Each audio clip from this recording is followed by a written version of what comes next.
And welcome back to Game 2 of Day 2 of the Junior Nationals 2019, the AGL, as I welcome in my new colour commentator today, and remind it might look intimidating, leave it there, we'll be fine.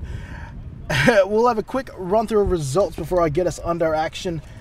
This was Day 1. Queensland started strong, 45 points to 8 over WA. Victoria, welcome back to the AGL. They came back with a victory, 14 points over 10. We're about to see them participate. South Australia, 22 points over 20 in a very exciting game to close out Day 1. And we've just seen the first game of Day 2 happen, where Queensland have continued on their winning ways, only in the first shutout of this tournament. 49 points to 0 over South Australia. Captains! We're about to see the All-Stars made up of players from North Queensland, ACT, and Tasmania taking on Victoria, who came away with the victory yesterday. They see the captains walking off for the coin toss. Okay, gentlemen, why don't you go ahead and introduce yourselves. You're the home team. Victoria, why don't you swing around and shake hands in one line behind. Is the three-time New South Wales women's representative, Stacey Spear. Welcome to the booth. Hi, Kenny. How are you doing today? Doing very well. We will talk more in a second. We're getting audio from our middle camera, so we will hush up and we'll let you listen to the Okay, gentlemen, my name's Scott Hood. I'm your referee for today. Over there at umpire, I've got Tony Connor. We're going to make this really easy. I've got a coin, I've got an H on one side, a T on the other. You're the home team, you're the away team, so you're going to call it. What I want you to do is I want you to call it before I flip it. What's your call? Heads. Heads is the call. I'm going to let it land on the ground. Home team. Tails it is. All-Stars, you have won the toss. You're going to receive the ball. Which way would you like to kick? Do the ball. I think your coach said the other way. There we go. Okay, what we're going to do is we're going to swing around. So just come around this way. FHB was designated for Victoria to make the talking captain to make the call, and he's realised halfway that he's picked the wrong direction, but it's all good. They've chosen to receive. Gentlemen, shake hands. Good luck. As we just heard, the All-Stars receiving the ball using their first half option. And what we're going to do is here, as the captains retreat to their silence, we're going to take a quick moment of acknowledgement for our officials here.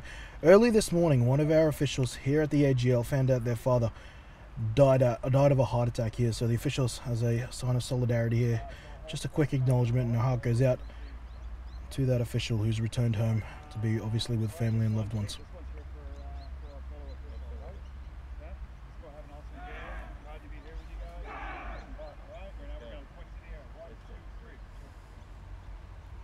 There it is, just a nice acknowledgement, and all the love in the world to that official dealing with the trauma right now. And there is Team Victoria doing a bit of a pre-game prayer, and the All-Stars are ready to go. Stacey, let's get you back in and talking tournaments. You, as a part of the New South Wales women's side, you guys went through it last year. It is a tough gig at Day 2. How are athletes feeling right about now? Oh, look, I reckon they're probably a little bit sore. The adrenaline's still probably, I think, going. And I think if both teams have a good campaign, and I think coming out of it, they'll be an even better, stronger side when they go back home. And especially for the All-Stars, I think it's a good opportunity for them to mix with other players and to go back to their respective clubs and take the opportunities that they had here back to learn and teach and grow and come back stronger the next time. And the big reason why the All-Stars was created is because the three states they represented, North Queensland, ACT and Tasmania, not quite big enough to form ones of their own, so they're not letting that stop them represent at the next level, and it's bringing them back, and they're returning to their clubs and increasing the knowledge base from the ground up. But these guys are also here to compete. A lot of these guys from 2017 squad ended up representing at the Outback level. One of them, Enzo Boldici, who's sure to make an impact in today's game. Looking like he is set to kick off. His number 22, Anton Maksutov, scored one of the touchdowns for Victoria in Game 1.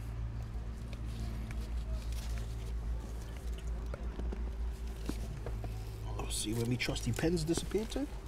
It's in my pocket. Stacey, you good without a pen there? Or? Oh, yeah. Yeah, we're right. Okay. So, Victoria, it'll be interesting. Let's not avoid the elephant in the room. Had a very tough issue with, we'll call it discipline, in their opening game. 2 players ejected, and I haven't had an official call on their result, but it doesn't look like to me they are kitted up for this game. So they will be down 2 key players there. Look, one of the acts there I can't condone at all. Not something we want represented And I'm sure that player has had a stern talking to and will be dealing with the repercussions. But to the football involved now. That's been touched. He's got to return it. Bringing it back for the All-Stars is number 34 on my team list. And that could be changed. That's Jimmy Thompson, I believe. Andrew Robinson. My apologies. You'll see there that bounce took the ball there took a bit of an awkward bounce, went behind him, so he had to make that decision to come back quickly. And as you can see, got it locked up. Back in the end zone. Had a chance to return a ball yet, Stace? I have. How about that? I had one and I got cussed out by my coach because apparently as a second linesman I should have been running forward. I say look at the scoreboard, look at the stat sheet, I had a 9-yard return. I was proceeded to be taken off special teams. 1st and 10 for the All-Stars. Now it looks like there has been a change in quarterback. It was Mikulev in previous snaps, and this time they'll hand it off to Lacey, who had a huge day on the ground 2 days ago. As the wind kicks off on the screen, it's coming from behind the All-Stars, so let's see how they choose to use or avoid that. But making the tackle, great tackle by the D-line. Taking him down by the legs is OJ Moapati. A couple of the other D-linemen are going to want to try to get their name announced and their fingerprints all over this game after the big game that Finn, let me get his last name right, Hazel Polkinghorn had last game, absolutely demolishing through a lot of the New South Wales linemen, who are quite a talented group. Here goes a pitch to the right to Lacey again. Lacey looking for blockers, but coming in on the inside pursuit and possibly with a face mask penalty is number 41. I think that's Tarawa, the leader of this linebacking See core. there that fullback really should have been making that block. And what he might be concerned about there, hands to the helmet, it could be either considered a At the end of face the mask or run, a horse collar. personal foul, interpretation. face mask. Number 41 on the defense, 15-yard penalty, first down. Just heard on the ref's audio, or you guys would have, we don't get the audio, but we got the message channeled into us that it's a face mask penalty. So yes, whilst it's not, the funny thing about face masks, whilst there is the obvious sign of them, any sort of connection to the helmet in many ways, with hands and grabs, can be classified as a helmet, as a face mask penalty. They're just so dangerous, you really got to watch your hands. And sometimes they're unavoidable, but the rules are there for a reason. Showing they're going to rush 5, and that's exactly what they'll do, but the All-Stars get it out nice and quickly. Now, is that Jimmy Thompson on the play, trying to make out these gold numbers on the far side of the screen? It was a great tackle there by Jake Bell, DB for Ballarat.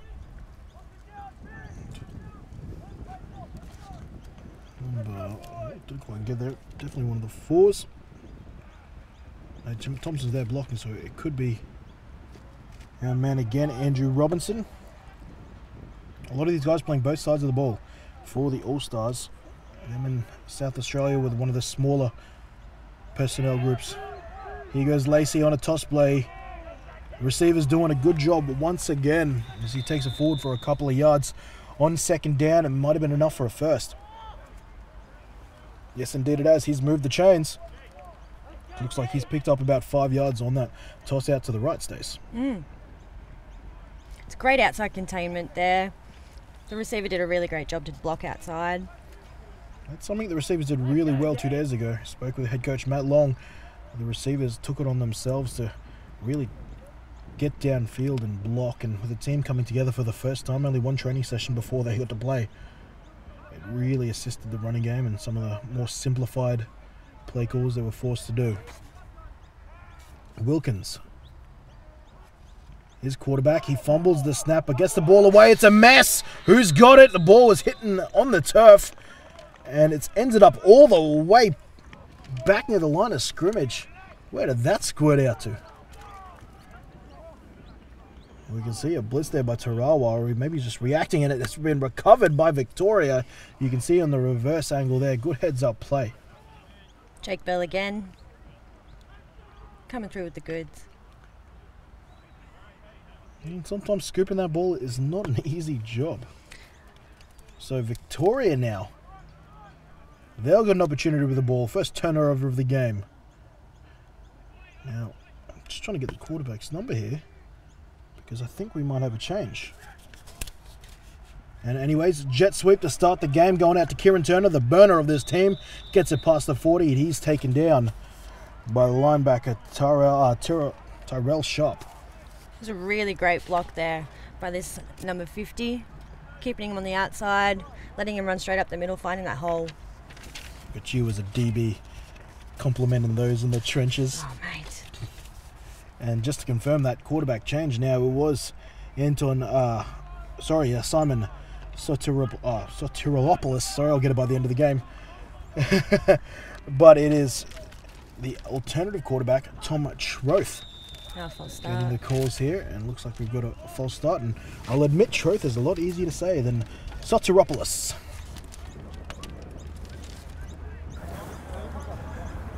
Prior to snap, full start. Thing about Troth, Number one on the offense. Himself. 5-yard penalty. Still second down. Has been made known to me that he's actually heading to a high school over in the States after this tournament to play football. Wow. And as a quarterback too, which is not easy to do. Some great opportunities coming up for the young boys heading over to America. Yeah, we talked about that with John Rowe once upon a time. It was a bit of a pipe dream. Here we go, speed option out to the right. Taking the carry this time is number 19. Flag's being thrown downfield. Jonah Hickleton with his first carry of the game. I think we'll find that horse collar. 2 horse collars and back-to-back drives. You can really see that that quarterback really should have emphasised that pitch a little bit further, fix the foot. Making the tackle once again is Tyrell, or perhaps Tyrell During the Sharp. play, personal foul. Horse collar, 15-yard penalty tacked on to the end of the run. First down. Explain it. 15-yard penalty taken. Number 10. Horse collar. Stace, break it down. Yeah, look, you're really not allowed to grab the backside Number of the 10. jersey to drag them down onto the field. You find that, especially when we're teaching tackling, we really try and go low. But if you end up going high, wrap around the shoulders rather than grab around the neck and drag down to the ground. And whilst you technically can grab around the neck, it's the pulling action down, because I've seen First down. many knee injuries and back injuries be caused by that. Anyways, Victoria with a first down. Nice drop by Troth. He's looking to the left, finding his receiver over the middle. Going up and bringing it down is Seth Hughes. Come on up. It's a big play. We're clear, Big Pam. play. Good work. And that's something they Great instructions, managed to do Pam. well. I Girl. think it Nice was- job. First down. held on quite some time there. Good protection by the Victorian offensive line. I think that play just really shows that the fact that the All-Stars have only had one training session together, it takes a little while for the defense to sort of be able to communicate with each other. And you can just see that was a bit of a blown coverage. Sutov, I think, was the man who scored in a snap I for do. Victoria in game 1. Yes. In motion now, Hickleton. Hickleton will get the carry. His ball's been knocked out. He'll have to go back for it. He's still trying to recover it. Eventually gets there. He had a bunch of All-Stars breathing down his neck, including Enzo Balducci.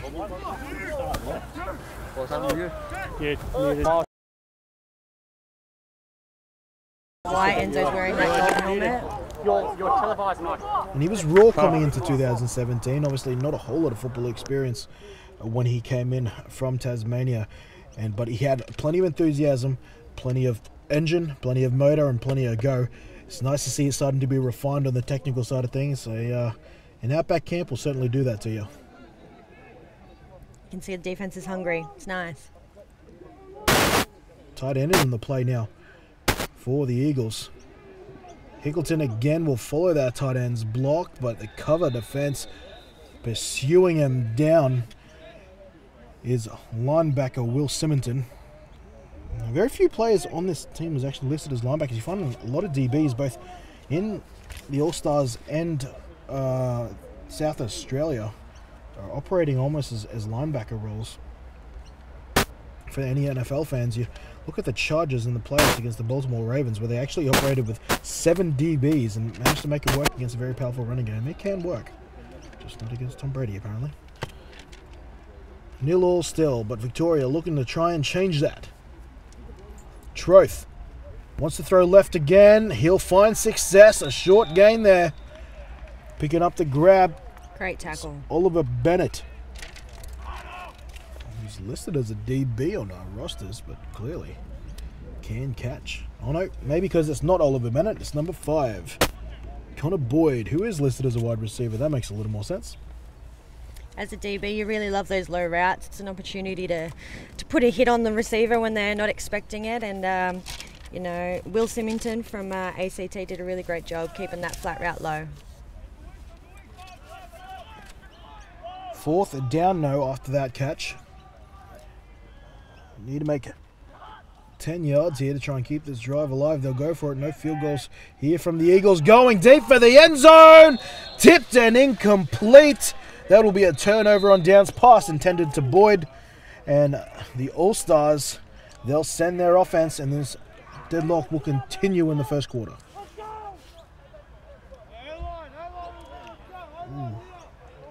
Went over the top there. I think it might have been... Well, it was one of the blue helmets. So I don't think it was Terrell Sharp, but good job over the top, getting enough on that. You can see the receiver just found the space there, just couldn't hold on. Now it'll be interesting to see where Mikulev ends up playing. He did end up playing quarterback. I'm trying to see him on the sideline. He's listed as receiver, DB, QB. Yeah, so what? It's currently with Lacey. Lacey runs into an arm of a Victorian defender at the line of scrimmage. Minimal gain. You can see we've got multiple blue helmets. All-Stars blue and Victoria blue. So let's just try and keep an eye on the numbers. It's a tough one. You see Porter there on screen. One of the DBs for Victoria. Hailing from the Melton Wolves. One of the few, actually. So Melton, any fans from the Melton Wolves watching in? There's your boy. 2nd down and 8.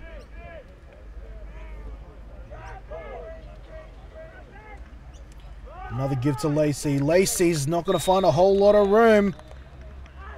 The left end. Giving him a lot of trouble. Getting an arm on him early is Jacob Marone.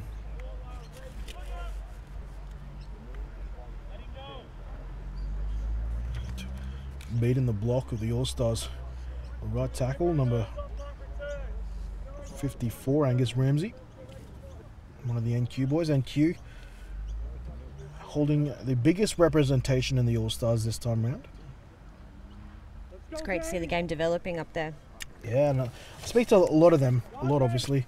Carl Reynolds and formerly Bowden Bruin, and those guys, they absolutely love their football and trying everything they can to develop the level. There's a bit of trickery. He goes back to Lacey. He picks up a block, stumbles forward, eventually succumbs to the tackle of Marone and Hazel Polkinghorn. Fantastic block there by Jimmy Thompson. Jimmy Thompson played a couple different positions last game. Started off at tight end, ended up moving to running back. Scored one of the key 2-point conversions as the All-Stars attempted to chase down the South Australian Holding Sharks. on the offense, number 54. That's a 10-yard penalty. Gonna repeat 3rd down.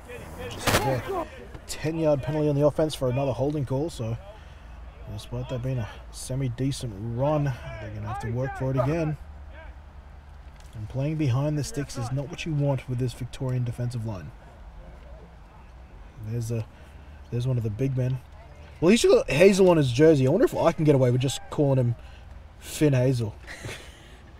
His dad actually came up and introduced himself to me today and let me know I was doing a half-decent job, so I've got to take that one to the bank. And look, they've moved this boy into the one-tech position now. He's over the center. And he will try to rush through the A-gap. He's caused some trouble. And it looks like... Well, no one's clapping. Who's got the ball? Victoria could have come away with another one. There's a lot of pressure there. A lot of pressure by Hazel. He's done it, and he's managed to... You might even be able to credit him with a forced fumble there. It's been recovered by his teammate. And Victoria get fantastic field position here. Still looking to add the first points on the board.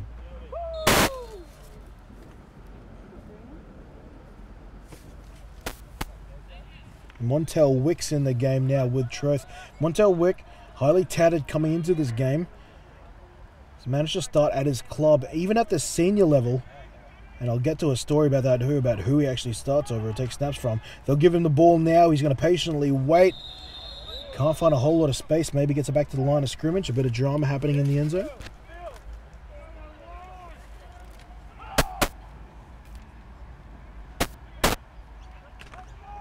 You can hear that. Second and... I'm trying to see if there's a... I think it actually might be 2nd and 9. I think they might be short of the goal line. Forgive me, I don't have all my peripherals from where I'm calling from.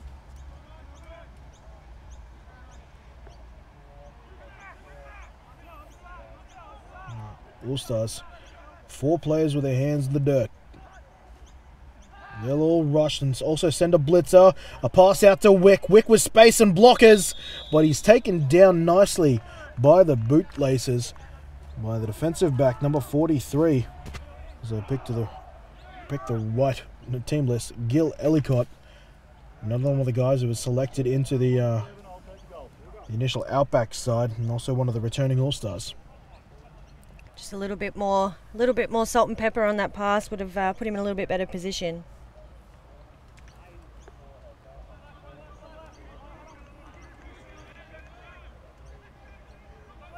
Well, Philly Mobiatu was heavily used as a short down specialist last game. Managed to get himself into the end zone. Let's see if they call his number once again. That they do. Fullbacks getting into the end zone. I'm a big fan. And I can't see if that was a touchdown. Looks like I'm getting the word that he was just short. I had to restrain myself there. And yes, it looks like he is indeed about a yard short. Don't be surprised here if they just line it up and run the exact same play. You'll see that the Victoria actually used a similar play calling style in the women's last year. Oh, he's lost it on the goal line. This might be recovered. I'm seeing all-star symbols, and this goose egg battle continues. Oh, they're teasing us with touchdowns. Neither team able to hold on to the footy. Great recovery.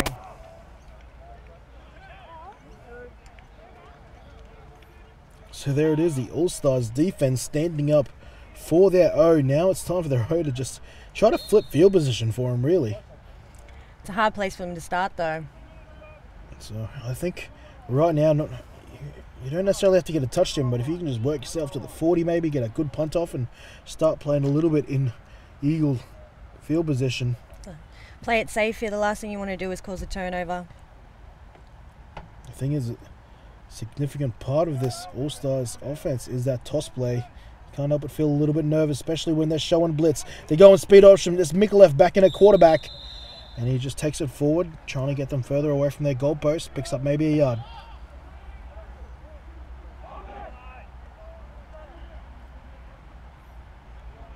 It was a good read. Good read by the quarterback. Mikulev once again just covered in day one. Now it's an outback DB, but also has flipped over to wide receivers a time or two and has been called upon to play some quarterback.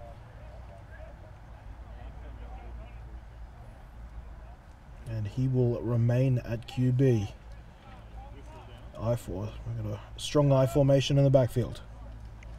It's off Mikulev's hands, and it's going to be recovered, and we will have a score. That will be a safety. No surprises who's around the ball there. Victoria get on the board. Coincidentally, that's how they surrendered their first points on day one, giving up a safety to New South Wales. So the score reads for the second time in this tournament, 2-0. Could have very easily been a touchdown for Victoria, however. So number 27 did a really great job at securing the ball. Jimmy Thompson. And that's, you're right, you know, can't be understated there. It's like a 6-point swing there. If they do not jump on that ball. Just to remind everyone about the safety situation. If the ball or a player in possession gets tackled in their own end zone, similar to rugby league, not only do they have to kick it back to the opposition on their own 20, but they also surrender 2 points It's also a different kicking style as well. It's not your typical off the tee. It's a drop kick punt type situation. Well, you can actually choose. You can choose whether you kick it off a tee or you can punt it. So it's dealer's choice as far as how they want to handle it.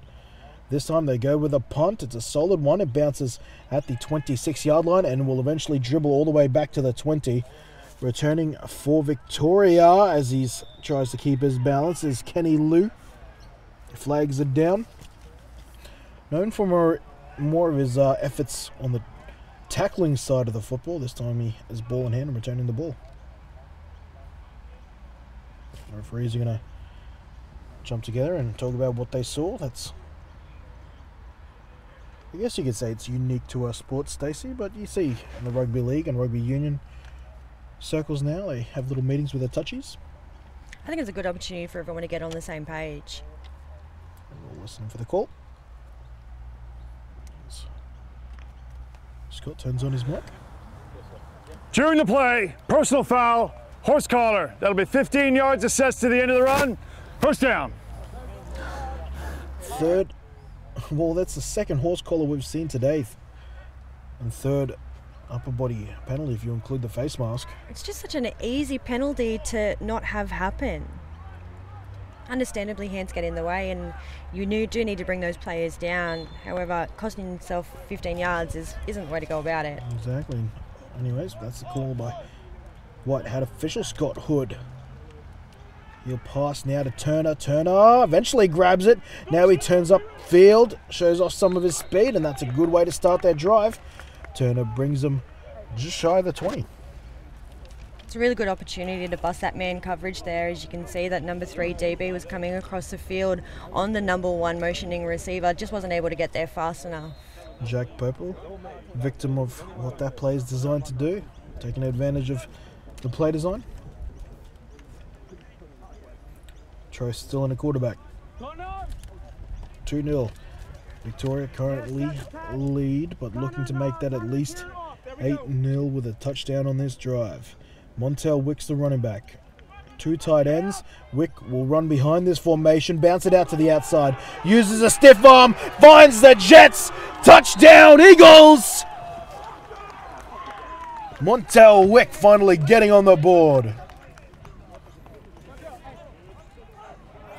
And, well, this is what you hear, Stace. Coach Hollywood call the old staircase blocking.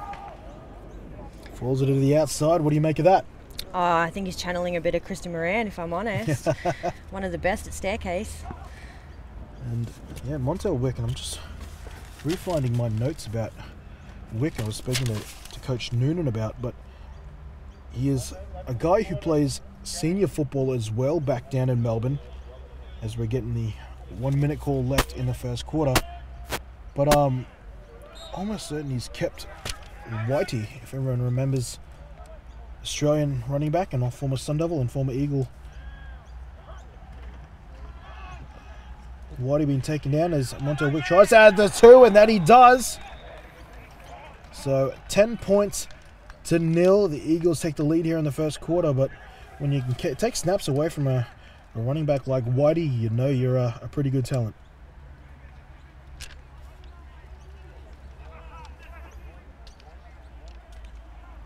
So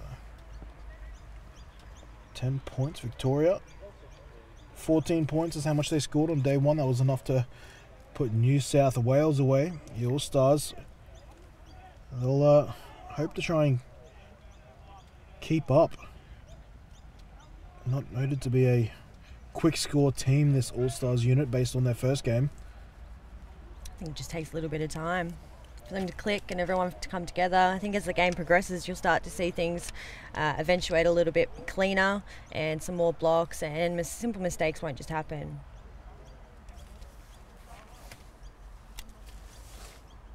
On the screen there, Andrew Robinson. Now it's Max Sutov. Back to kick off. He's actually lined up at tight end a couple times today as well. Obviously an outback wide receiver, but doing what he can. Talked about it in previous occasions, but I'll get back to the tight end chat here. That's a good kick here, and it's Mikulev looking to do something with it. Mikulev with some green in front of him, and he Makes it a nice return, but that's Philly Moiatu getting amped after taking down Mikulev. A great open field tackle. Must be a great vision of it. Staying ahead of him, getting his head across the ball. Nicely done. Textbook tackle. Well, it's interesting nowadays because once upon a time, that was like the tackle everyone coached, but with the new styles of tackling, about getting cheek to cheek, as they say in rugby league, getting your helmet behind the defender. So it's interesting what the definition of a textbook tackle is nowadays. That's true. I think as players are becoming more rounded when they come to playing things like rugby league, rugby union, different tackling styles, I think only enhance the game that we play. I think so. That's why the NFL's using them. Victoria blitz in. All Stars respond with a quick game. And, oh, jeez. Almost getting decapitated there was Thompson. And, geez, he's down. Well, Mikulev does a great job of getting this out quick. And this is unintentional. He's trying to make a tackle to the chest, but he's down at the moment, getting looked at. And we'll just double check who got hit there. There's his teammates all taking a knee. Some of you might see regularly in this sport. I don't think there's anything malicious in that. It was a tackle over the top and a tackler underneath. I think it was just a bit awkward. We'll get another look of it here, just to see if we can confirm the play here. Flomo is the tackler that eventually gets him. You can see number 7 there for Victoria just gets tripped up. Andrew Robinson is the player now, and I think he's been walked off the field now, so that's good news. But he will go through all the precautions there because it was an incidental hit to the head. It was a tough one too. So first down after that play. The All Stars. They will give it to Finn Hazel Polkinghorn says you can sit right back down. Jimmy Thompson given nothing. And that guy's a beast. They found a matchup that they like, and I think that's the center. I'll try to get his number. I think it might be Cody King. I'm trying to get the center for the All Stars. He's got a huge task ahead of him this afternoon as we see the end of the first quarter happen.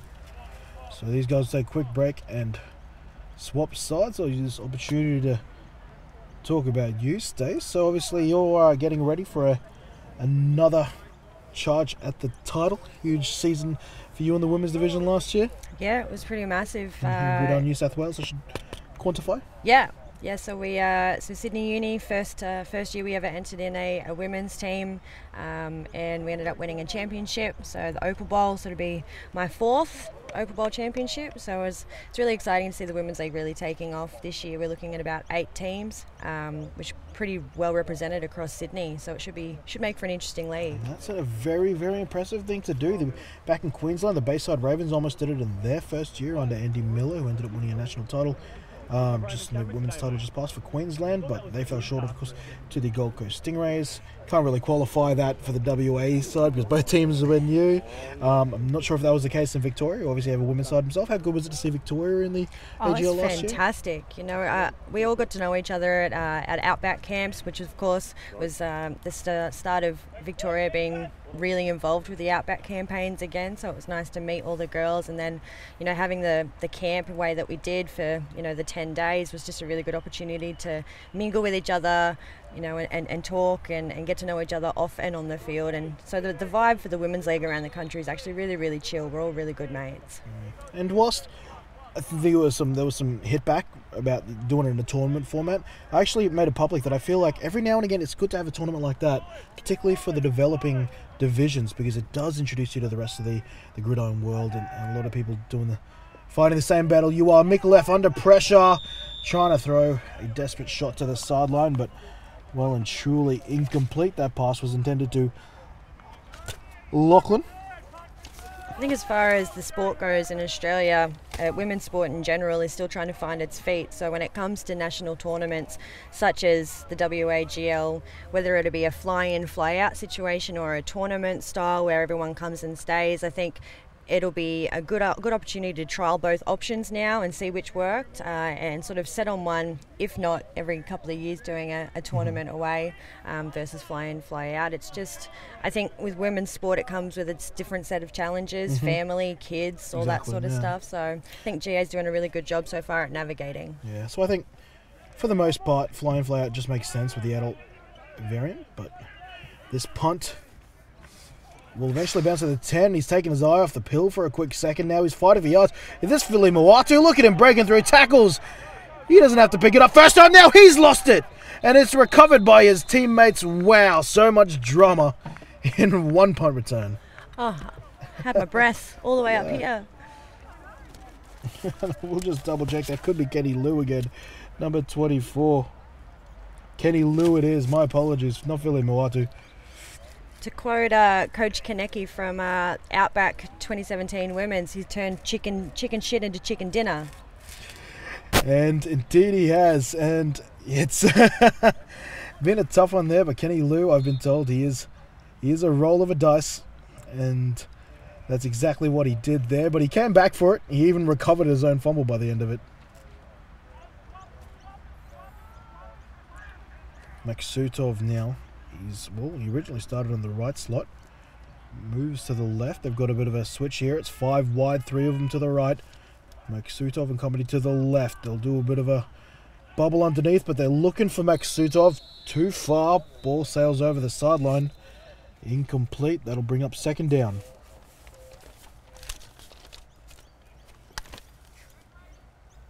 (10-0). The start of the second quarter. 11:28 remaining in the first half. No. Doesn't seem like there's a whole lot of panic on the All-Stars Number 53 on the offense. That'll be a 10-yard penalty. Gonna replay the down. Flags on the field. As you just heard, holding on the offense. Number 53 getting pinged there. Well, which is interesting. Ezra Liu. Possibly Ezra Lau, depending on pronunciation.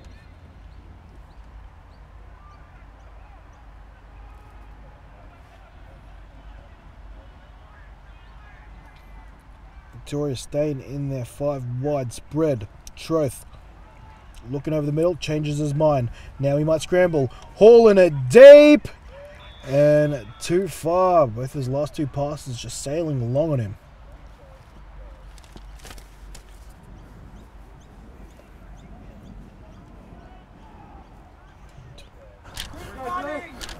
Thoughts on the last 2 passes, Stacey? Yeah, look, I think the quarterback's got a bit of a tough road ahead of him because he's just so short. Typically, quarterbacks need to see over the line of scrimmage. He seems to have a pretty good arm. I think it's just a few little technique changes that just needs to planting the right foot and just making sure that his body's square, his shoulders are square to the line of scrimmage will help him get that ball a little bit more accurate. But he doesn't seem to be panicking though when that pressure's coming, which I think is really important. Head coach Matt Long having a chat with his crew.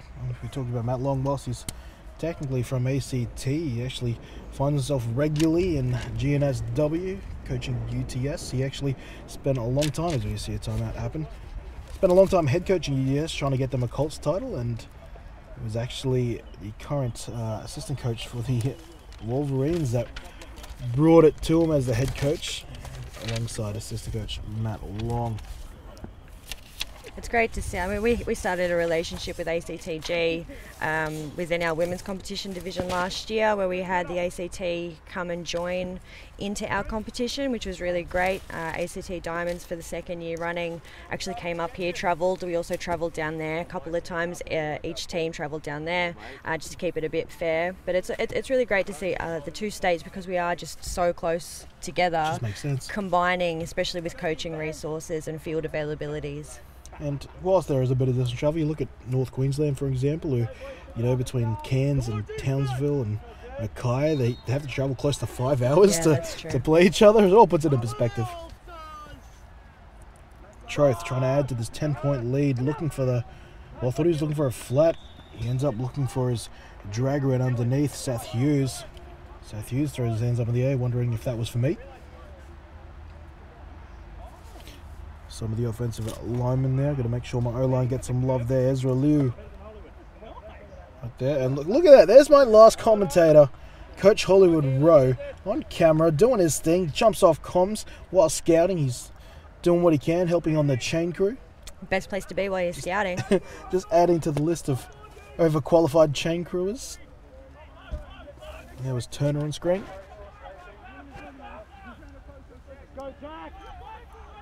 Maksutov close to your screen. It's a bobbled snap, but he gets it nicely. Does Troth. Troth looking for Maksutov. Oh! Snags it in the air with room to run. Can he add another one? He's still dragging him, and he strolls his way into the end zone. Eagles light up the scoreboard again. 16 points to 0. Great pass. Excellent pass. You can see the release was nice and high. It was nice and early, just getting over the top of that DB. Great positioning. He beats Angus Bailey there, an experienced DB in his own right, just using his height, watching the ball. And here's the impressive part, still been able to beat 2 defenders to the end zone. Strolls in if he's been there 10,000 times before. Why not take a look at it on sideline cam? Just too tall. Just too tall. Well, he was an outback wide receiver, and that just gives you a taste of why. Now it's Hickleton trying to add the 2 points. Not the case. So the score will remain 16-0. We have a player down and not moving. That's Angus Bailey, who was just beaten on the last play.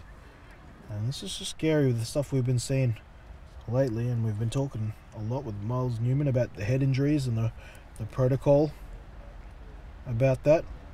There's Coach Callaway from Victoria, one of the respected coaches around the league. Had a chance to properly meet him yesterday. A really nice guy, a lot of energy.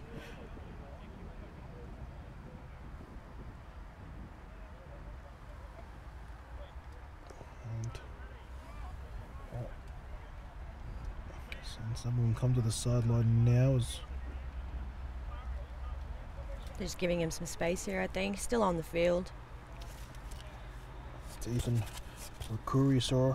You can see on screen now. Maksutov, the touchdown scorer. It's Coach Booker, head coach of the Queensland Sun Devils, is checking out our booth. How you doing, Coach? Good, how are you? Doing very well. He's looking for the live stream director. He's currently on one of the cameras. He's just being carried off the field up on his own volition, which is great. And that's good to see. I don't know if we can get vision of that, but there's Mikulev on screen now. He has been carried off. Unfortunately, don't have a camera on him at the moment. But Looks like some form of lower leg injury, just by the way they're carrying him. so the good news is it's not a head injury, as we might have thought.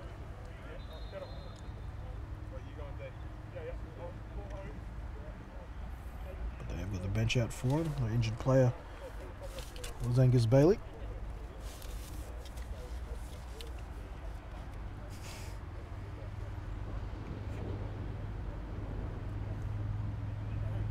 And they'll be set to kick off again with that injury handled.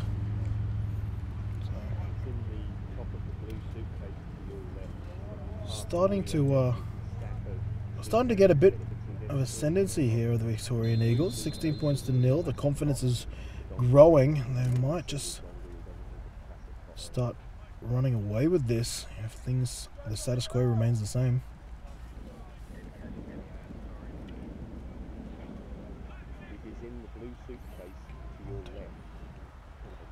Maksutov, after catching a touchdown, is back to get us restarted. Kick is high and out of bounds. And Yeah, look, there is a bit of wind. there is. It's behind them. I still stand by. You've got a lot of field. Keep that ball in bounds. It's 53.5 yards wide. so I'm told. And now the All-Stars will get the option of a re-kick with extra yardage, or they can take the ball from the 40. On the kickoff, a legal procedure on the kicking team. Receiving team is elected to take the ball on the 30-yard line. First down. And check that, I meant 30, of course I did. 30-yard line from the kickoff, so you can choose to get that solid field position, start on your own 30, or you can actually choose to push them back 10 yards and get them to re-kick the ball, and a lot of teams do that if they've got a very gifted returner. And change your quarterback once again, almost a sick one-handed grab to the outside. You can see that pass was just a little bit behind the receiver. Just checking. Lost the surnames of one of our players.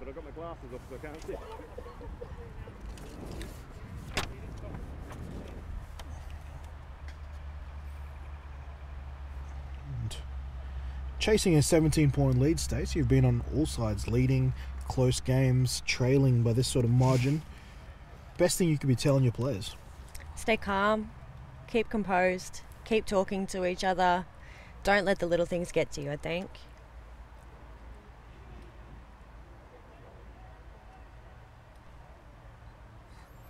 I'm getting a few of the previous AGL combatants tuning in, but that is another good takedown by Victoria.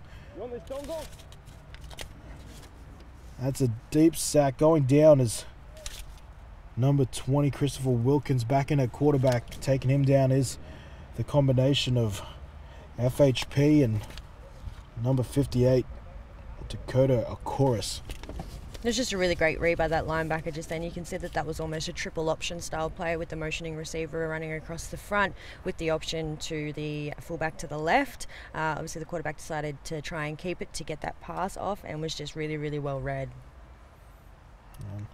Seeing more and more of these sort of fundamental, formerly known as trick plays, be read better and better. Lacey's taken down behind the line of scrimmage, but flags come flying in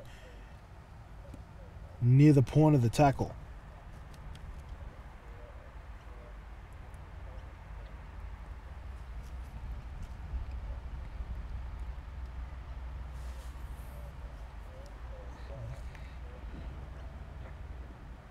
And it looks like whatever it was, it might be declined it. Holding, number 63 in the offense. That penalty is going to be declined. Fourth down. Be a holding call there on Jake Parfit, but naturally Victoria will happily let the play result stand. Matt Long is remonstrating with the referee. Daniel Noonan thanked me on his interview yesterday for blaming his little spat with the referee on pretty much every coach but him. Got you back, Daniel. Oh, Daniel Noonan's been around the league for a long time. I think he's one of the only ones who can get away with something like that. Yeah. It's funny, I hadn't met him in person. I'd spoken to him on the phone, I've exchanged many a chat, but hadn't met him. All I heard he's a nice guy, and I'm like, surely that can't be Daniel Noonan going at the referees. As we see this punt get pushed back, this could be recovered. No, it won't, though. You go into the hands of Lou. Lou's got space again. What more drama and craziness can he create on punt returns? And this one will come to a pretty calm end by the end of it. He takes it inside the 20, though.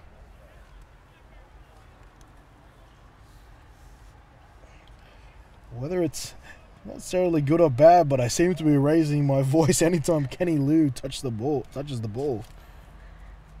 He just seems to be able to find those holes.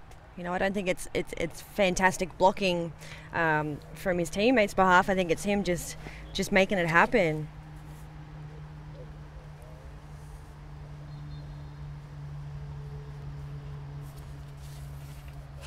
So first down now for the Victorian Eagles. You're in a good position to stack more points on the scoreboard. We've still got plenty of time in the second quarter. Hickleton's back at running back. Maksutov, touchdown scored. He's in the right slot. They won't look that way. They'll go to the left. Pass was intended again to the flat for the Seth Hughes, but unfortunately for Seth, pass is thrown his way right now, just not quite in his vicinity. Seth Hughes is one of those southeastern predators.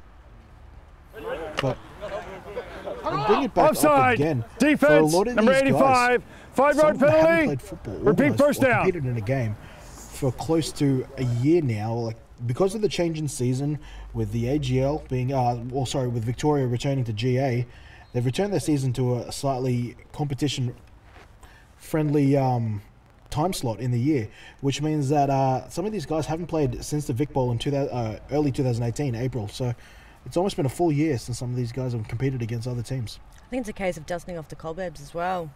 Troth throws it, cameraman loses it, as does the receiver.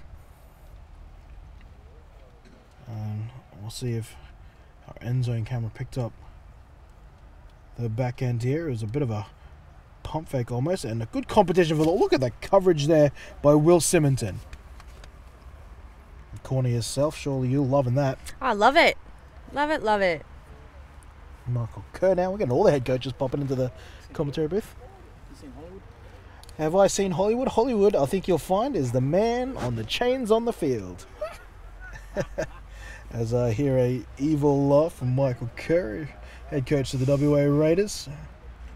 Retreat upon giving his request. Now, was that supposed to be some sort of flea flicker? I don't know, but Hickleton's got it now, and he's upended in a tackle there by the All-Stars player. It could be Jack Popel.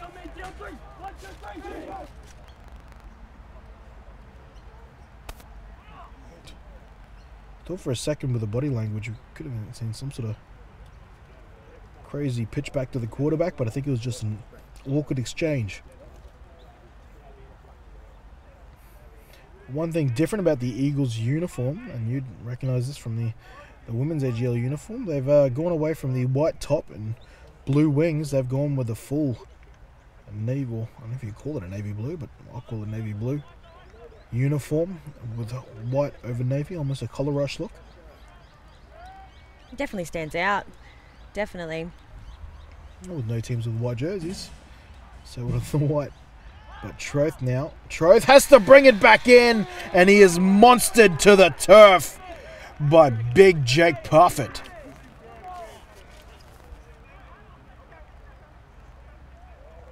You can see him come just straight through that A-gap right there.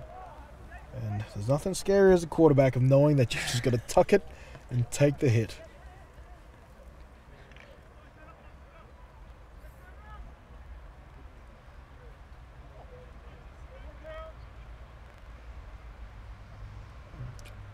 Some big boys on this team. Yeah, looking at Alcaraz, Vitali, Finn, who somehow is only 17 years old. Both lines of Victoria very big. Dare I say, probably we didn't get any official weights or heights, but I'd say they'd be probably packing the highest average. Troth, the smaller of the two Victorian quarterbacks, still in the game. Motions the receiver to the left. Now he sends him back to the right. It's Wick. Wick in the slot now. Wick looks like he'll get the ball. That's exactly what will happen if the pass could be connected. Now, that could also have gone backwards there. They might have lost yards. Let's see the spot of the ball. I think, again, just because Troth is just that undersized quarterback, I think he's got a real issue throwing those flat routes when he's surrounded by such massive O-line. And that is the issue of particularly some of the shorter guys in 11-man football. Some of those passing lanes are not available to you. You have an extra guy either side, so either you're going to get a bit of a deeper drop, or you've just got to start relying on timing. A big part of timing and a big part of potentially rolling out into that side just to get a better field of view.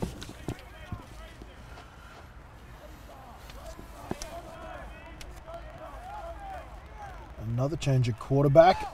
Another fumble by the All-Stars. Their performance not looking nearly as clean, and even worse news now, it looks like Lacey is limping away from that last play. You can really see the All-Stars lack of team build, lack of chemistry, I think, when it comes to those exchanges, you know, from center to quarterback, from quarterback to running back, I think are the most important exchanges that you can have, and you can just see that they haven't practiced enough with each other to understand where to put the ball. And I think the difficult thing is as well, you obviously don't know how good your quarterbacks are in camp until you get in there, and they keep swapping between quarterbacks here, and I think Whilst I get it, you're trying to operate between the two of them. Now oh, wait, another fumble. I can't talk about fumbles enough. I was about to say the fumble was actually recovered by Victoria. Apologies, I thought I saw a signal for the All-Stars. This one is fumbled by Victoria, recovered by Victoria. That's Jepson Raby getting a carry there. Maybe nerves getting the better of him. Didn't get a whole lot of playing time last game. But yeah, changing quarterbacks, that's changing up rhythm and feel. But hey, you're trying to operate through. If the All-Stars can really put pressure on and force some of those fumbles and actually get some of those recoveries, which they have already, they really could put themselves in a position, better field position at least, to get some points on the board. Looks like Big Sam Kenner's going to double up, playing some defense now as well. There he is at defensive tackle, hard to miss him. Pass over the middle will be caught by Maksutov for another Eagles touchdown. Troth and Maksutov, they got something going on. And how about the patience there by Troth? Yeah. Saw his first read wasn't there, went through the second and found it on the backside. He was actually covered. If you looked back at it, he was actually covered, but I think his speed enabled him just to cut inside and able to Troth just to be able to see him enough to get that pass off. And good work by Troth there. Just once we talked about throwing with timing, throwing with trust. Trusting his receiver will be where he's supposed to be and just throwing to the spot. 2-point conversion is unsuccessful. Trying to punch it in there is Jacob Jepson Arabi. Let's take a look at the tutty again.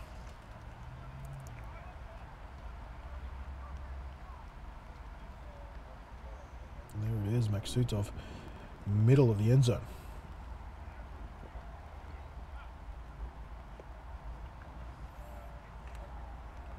Thing of beauty. So the score now reads 23 points to 0. Victoria over the Stars. Victoria looking to join Queensland at 2-0 if this game proceeds the same way it is currently going. I think the reintroduction of the Victorian program back into GA has really lifted the country as a whole when it comes to competition in all respects, from the men's to the women's and now down to the juniors as well. And, you know, for those who might be playing catch-up and wasn't sure of the situation, Victoria certainly didn't leave GA because of lack of talent. It was obviously issues they were trying to fight for, and the best way they felt they could do that is separating from GA. Respect them for that. They have since organised, got together and worked it out, and it's good to see all that talent in the state of Victoria being able to compete on the national stage again.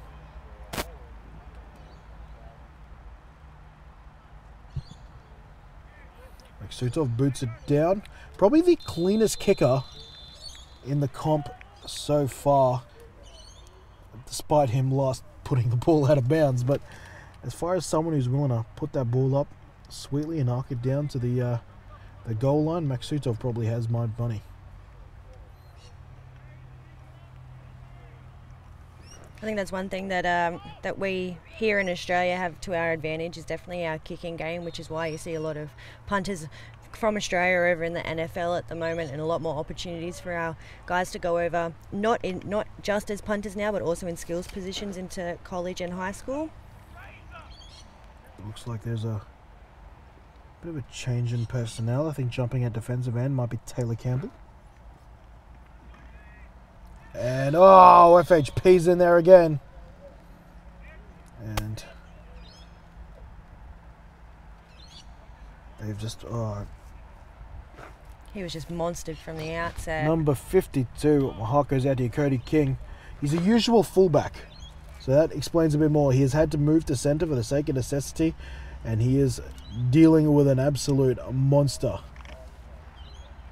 So, look, I don't even think a double team could stop him at the moment. well, they're going to have to, because like, you can see the size difference to the two men. But that's regardless of that. Even if young Cody King was an inch taller and a couple kegs heavier, he wouldn't be able to stop him without some help.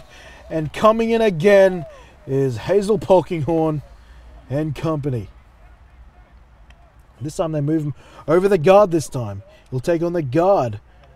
And he takes him down, coming on the other side. as well, I think was I think we got quarterback down. figuring that is number 20, Christopher Wilkins, down after that last hit. He's taken a few. He's taken quite a good few good hits today. So, props to him. Well, more on Finn Hazel Polkenhorn. He's actually a highly touted rugby prospect, turned down or at least somewhat delayed some work with the Melbourne Rebels, who desperately want him back in their ranks so he could compete here at Nationals. So he's one of those athletes who's probably going to have to make a decision. But geez, as of right now, we're very glad he's in the football ranks, because we get to watch him do stuff like that. I think it's an interesting situation now, especially across all codes, is that, we've got so much talent and so many different players play so many different sports and excel at an elite level, and at some point they have to make a choice. Unfortunately, we're not don't have as many opportunities like they do over in the US for players to continue on into that pathway. But for the meantime, let them develop their skills and bring the level of competition up higher.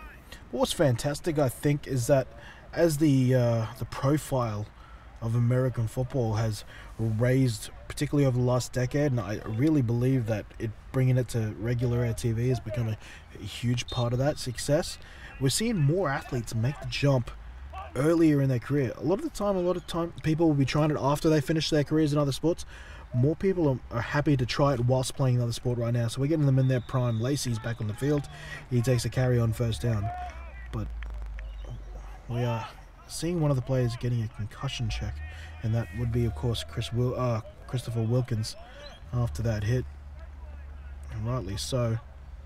I'm not going to take anything lightly. But yeah, we're seeing more and more athletes competing in our sport in the prime of their physical condition. That has a flow-on effect when it comes to the level of competition. These kids are just so talented athletically that bringing them into this national environment just raises the stakes for all other states. Now we're all of a sudden not just an outside sport. We could have a main contention in there with the big four. And nice catch on the full there for Victoria. Connor Boyd getting an opportunity to return a punt. Beats a couple of would-be tacklers. Now he's going to reverse it, go the other way, and taken down nicely by Mikulev from behind. Mikulev gets up, shaking his head. Boyd, and he very well could be fouled for that. Boyd gets up nicely after a solid return, and word upon the result of the multiple flags thrown near the middle of the field. You can see him just there directing traffic, telling his players who to block and where.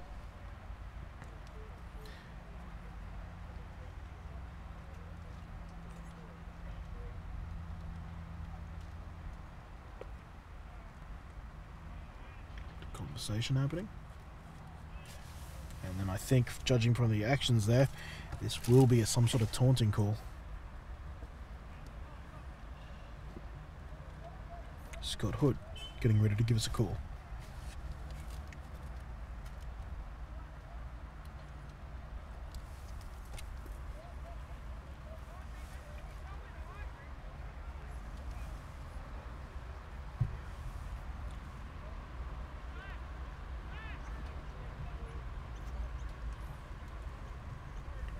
See if we get these calls communicated to us.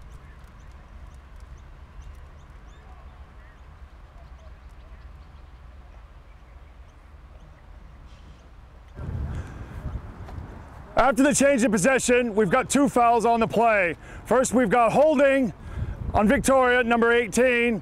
Then we've got a personal foul, unnecessary roughness on number 2. On the All-Stars, those penalties will offset. It's going to be first down. So we'll have offsetting penalties with holding by the return team, and then personal foul on apparently Flinders Cameron on that last play. So penalties will offset.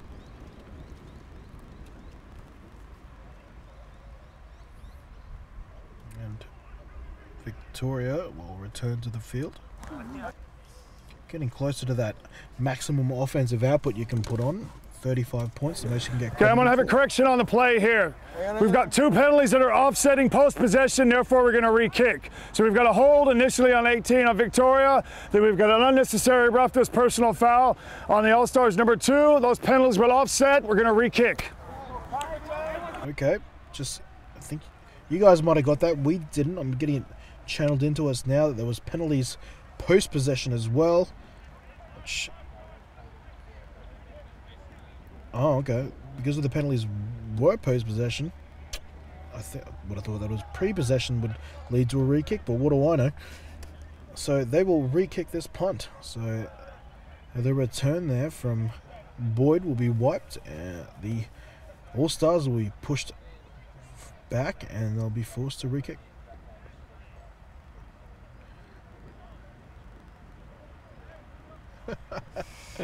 So they don't know the line of scrimmage post penalties, and they'll go back to the line of scrimmage they were aware of. In any case, we've got some sort of result. We're moving forward. That's correct by rule, Kenny. All right. We don't know where we are after the play. We go back to where we were before the play because we do know it. Getting confirmation there about if you're not sure with the preset of the that was shanked. last penalty, you go to the line of scrimmage, you do know. So, any case, that kick was shanked. And that will give to Victoria with even better field position they had. After all that being gone now, Victoria's back on the ball and they're inside the All-Stars red zone. Oh, this is exactly why I have so much respect for the officials. I'm lost and confused and quite frankly a little bit hungry. And now Miles Newman's going to come out and try to create some clarity out of all that craziness. At the end of the play like that, we often kind of can't exactly position where Because the of the ball should offsets. be. So we go back to where we know the ball was and we do it again. And they assess it. There they go. There's a bit of clarity there. I hope you guys heard it through my microphone. Ball sailing out of the back of the end zone there. That might be a good time to say. If anyone wanted to be an official, you can check out them on Facebook and their website, www.agoa.com.au. Join Team Jedbra. Hashtag Jedbra. Some inside joke on Beyond. 22 points to 0 Victoria. Trying to add their fourth touchdown of the day. Just under 5 minutes remaining in the half as Troth launches this on the corner route. Nice grab, dual possession. That will be gifted to the offense if that's the case. No!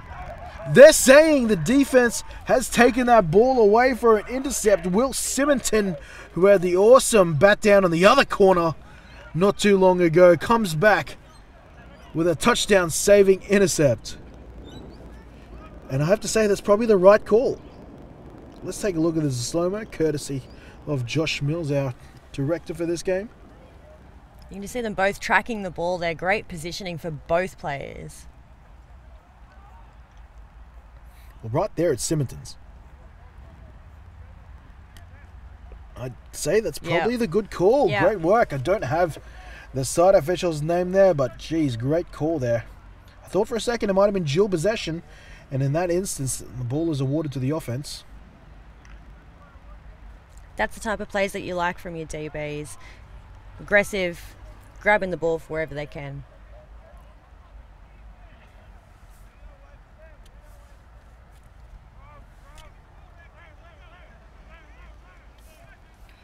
Well, All-Stars, tell you what, their red zone defense has been pretty admirable. Mikulev, off his back foot, throws to a host of players. 3 Victorian, 2 All-Stars, but it bounces incomplete. Big Sam Kenner here at left tackle. Take a look at this cut block. And wait, don't know if you're that big, why you bother cutting? I think they can just feel the pressure, and I think that, you know, Sam's just trying to do whatever he can possible to get his quarterback just a couple more seconds to get those passes off. Some of our high cameras there, just giving a view of some of the camera angles we have here. That's Ethan, one of the LSB staff here today. Come down from Queensland to get on shot. Mikulev throws comfortably, hits his man Flinders Cameron, and some more post whistle dribble. We'll see if, don't know if we're going to be able to get a look at that, but it is on Victoria. I think you'll find it'll either be a face mask or an unnecessary roughness.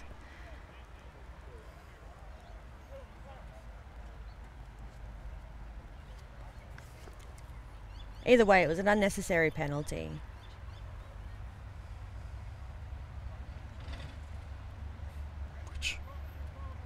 Which to unfortunately Victoria's discredit, I have to say, is quickly becoming the narrative of their team. They do not want that.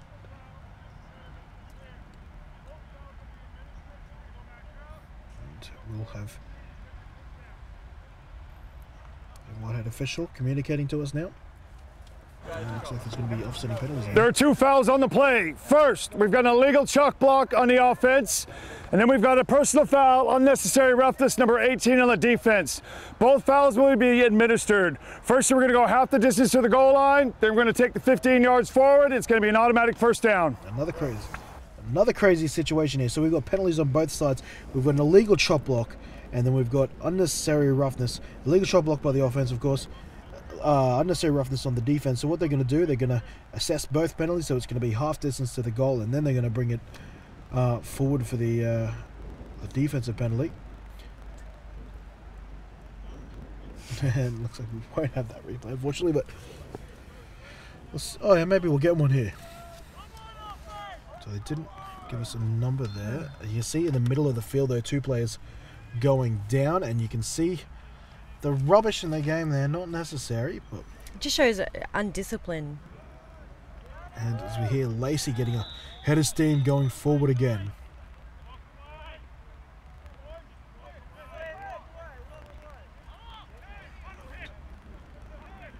Lacey not giving Great hole. the same space he had 2 days ago, but an interesting topic someone raised with me, I think it might have been Director Paul Mills, that a lot of the players, particularly if they don't get regular live stream games, they forget that there's so many angles, so much vision of all their actions during the game. It will be caught on tape. And look at this, 5 on the line for Victoria. Lacey fighting through it though. He might have got, actually no, he's got a first down.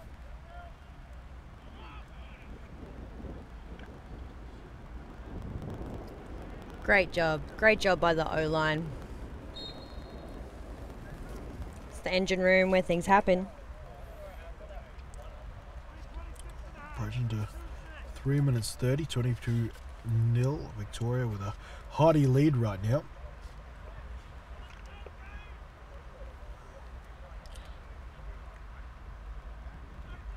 Might even see 6 on the line here for Victoria. Determined to stop that running game. 6 on the line it is. They might open it up to a pass. Foliaki rushing the widest of those guys. They give it to Lacey. And under 3 minutes we go. Lacey picks up maybe a yard on first down. Great tackle.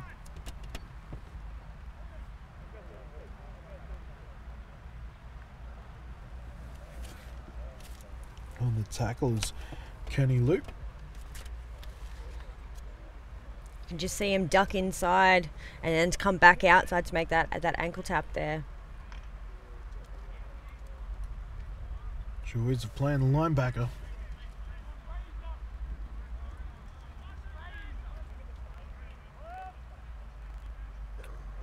I formation. Jimmy Thompson and a fullback, but the give is to Lacey. But Finn, Hazel Polkinghorn in on the play again. If someone's doing the stat sheet with the tally marks, that box is going to be well and truly full. Also coming off the top, number 41, Elijah Tarawa. And there's the official 2-minute warning. Both teams will take a bit of a breather. It's an official's timeout though, so you're not necessarily technically allowed to be huddling on the sideline.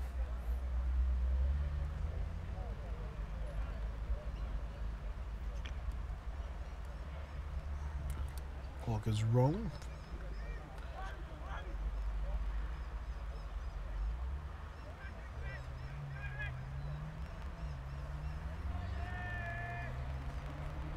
And Mikulev's back taking the snaps. He gets it to the outside and taking a carry there is number 13. Or getting a catch, I should say. Tyrrell Sharp. You know, we really could have taken it out of bounds there to stop the clock. Just to give them a little bit more time for a couple more plays at least. Yeah, there's the awareness aspect coming through. And they're not exactly going to a quick huddle. They probably haven't had a chance to install anything like that, but not exactly hustling to the line either. Minute 20 to go.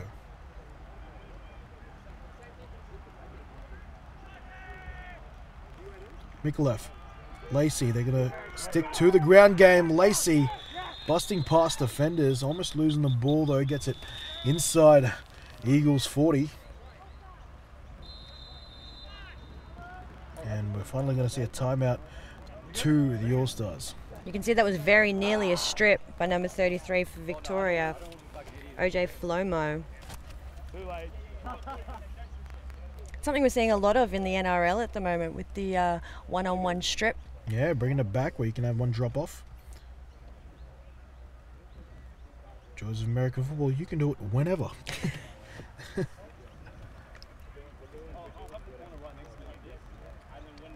just to remind everyone, we are at Narrabeen, the Sydney Academy of Sports and Recreation.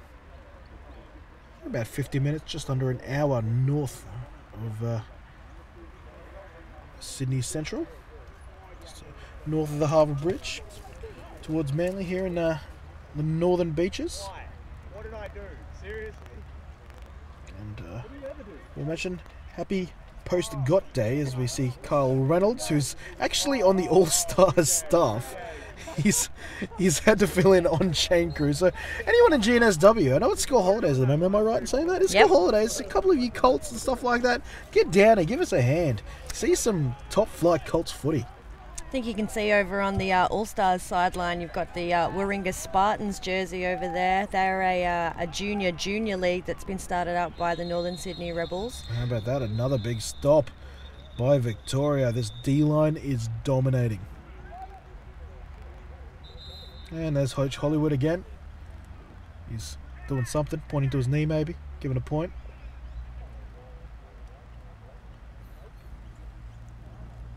As we see another timeout. Just over a minute remaining. I think this was actually by Victoria though. The conditions are great today. Not too hot. There's a slight breeze. It's sitting just above 20 degrees. That timeout is charged to the All-Stars actually. So All-Stars should be down to one timeout. Victoria with two, All-Stars all but one.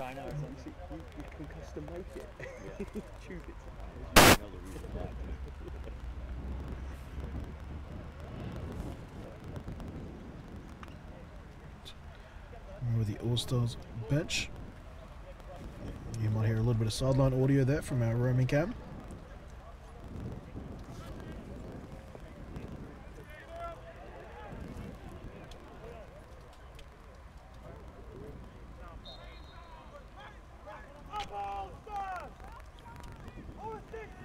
On the outside.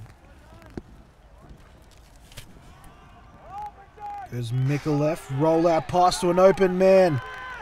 That is Tyrrell Sharp again, gets out of bounds this time. Great play design. Excellent play. Well, as you saw just in the play that just happened, they've committed to this running game, probably sort of trying to tell the Victorians that we're just happy to run this ball out to half, and here they come out with play action. Something Mikulev, despite not being a regular quarterback, he does well is throwing on the run. I think you find that coming from a receiver DB background makes you really light on your feet. And I think with any experience throwing the ball, giving a rollout can make it a little bit more accurate as well. Thomas Jeeves still yet to get too involved in the offensive side of the ball. He's the far side wide receiver, but this is Lacey. Lacey following some good blocking behind Kenner. And finished off towards the back end of his run, but left side of the All-Stars line doing a great job there. I said Kenner, but also sealing in his man was number 63, Jake Parfit. Had a huge sack earlier, this time on the offensive side of the ball. Yeah, Sam Kenner's doing a great job down blocking. Yeah, the lead block out by Kenner, but then the down block by Parfitt. Matt Long, former lineman himself, knows a thing or two about blocking.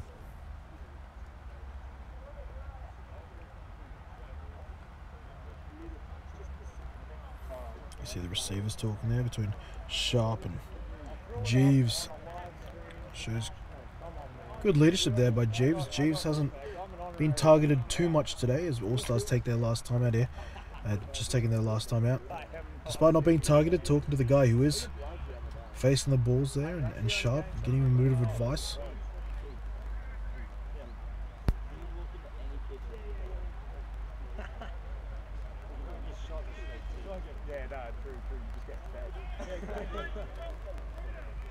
Come on, offense!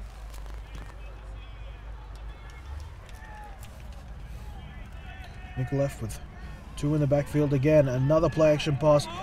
Hitting Sharp again. Sharp with some space. Cutting back. Laying some lumber. Fighting for a touchdown, but he's going to be just short. Oh, you could hear the crowd and the sideline erupt with that shoulder barge.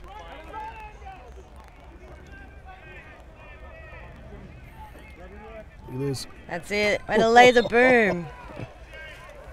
Oh, that is Oliver Bennett copping that one. But another mishandled snap here. They're going to have to get back to the line of scrimmage. That'll move them. That'll cost them some crucial yards with the clock ticking away. They just need to settle. They just need to settle. Another low snap, but this one's handled nicely. Looking for the end zone. Caught! Jeeves with a touchdown. He patiently waited for his opportunity, and when the All-Stars needed him, he's answered the call. Maybe that's what they were talking about in the huddle before. Maybe. He's like, keep grabbing the attention. Give me a one-on-one opportunity. And you can Jeeves, see this the height difference there with Jeeves and the DB. You know, he was always going to be a chance over the top. and just getting over the top of Tarquin Henderson is Jeeves. And he gets the Stars on the board. Looking for a conversion here. Try and make this a 14-point game heading into halftime. It's a great way for them to finish the half. And for anyone wondering, this is an untimed down as they go for two. Mikulev, play action, looking for the corner, and they've got it! This time it's over to Flinders Cameron. And they tighten this lead to a 14-point difference. Again, that height difference there. You know, straight over the top. Great ball placement. Puts it up nice and high, and good concentration there by Flinders Cameron. One of those ACT Firebirds. Actually, probably say keep on the ACT Firebirds. The University of Canberra Firebirds. Queensland a favour one time back in the 2013 Junior AGL. The Sun Devils didn't get their uniforms in time for day one, so they actually went out and competed in Firebirds jerseys.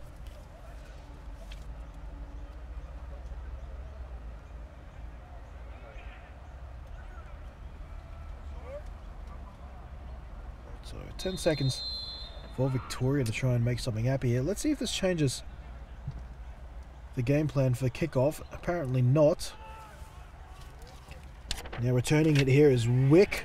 Wick will try to dance his way out, but he meets two strong All-Stars defenders who do the opposite of giving up a penalty and help Wick up here. And that's left 5 seconds on the clock. A chance for a Hail Mary for Troth if they want to try and take it. But it sounds like they're going to take a knee. They've instructed the official that they're just going to kneel this out, and we're going to head to halftime.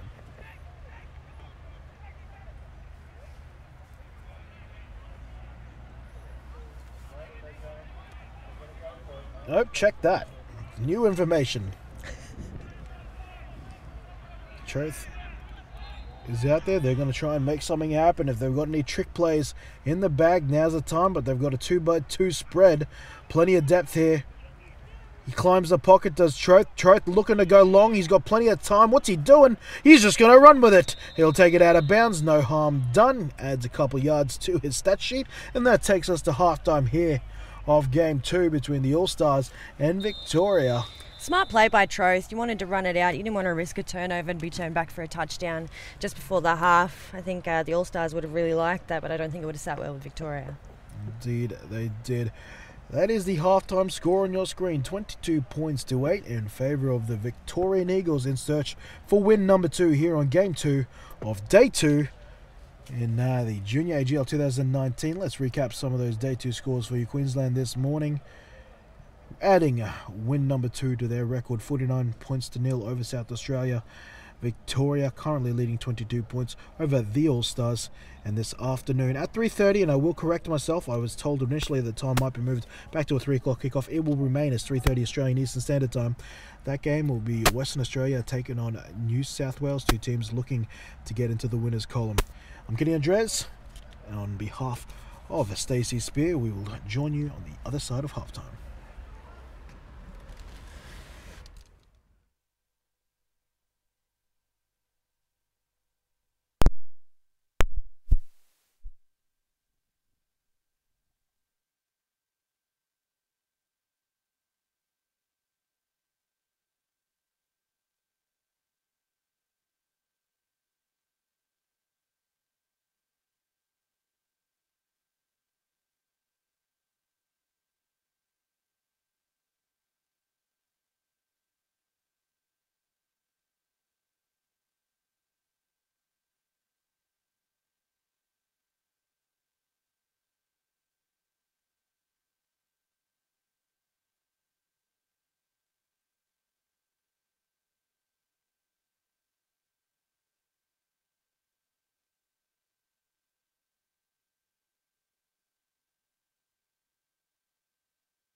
Hello and welcome back to half number 2 of day 2, game 2 of the Junior AGL, where the All-Stars are trailing the Victorian Eagles 22 points to 8. So the All-Stars, who scored heading into the half to give themselves a bit of hope, trailed by 14, but will be giving the ball back to the Eagles here to start the second half. Eagles now, I think this might be Kenny Liu again. He's had all types of amazing feats returning the ball. This time a little more traditional, and good job by the special teams unit from the All-Stars to take him down around the 25. Great reading by Jack Popel just there. Oh, no. Will Symington, of course. Yeah. Welcome to the world of broadcasting. Hazarding a best guess who made the play. Symington made a great play on the ball in the first half, and then had a freak intercept in the end zone, on the other corner of the end zone, to save themselves a touchdown. That has been really a story about the All-Stars. Just their defense is stopping this game from getting out of hand. Just when you think Victoria is going to run away with it, their defense comes up with a big stop like they do right now, and offering his opposition a hand up is number 48. Maybe could have been Ethan Rakura there. Indeed it was.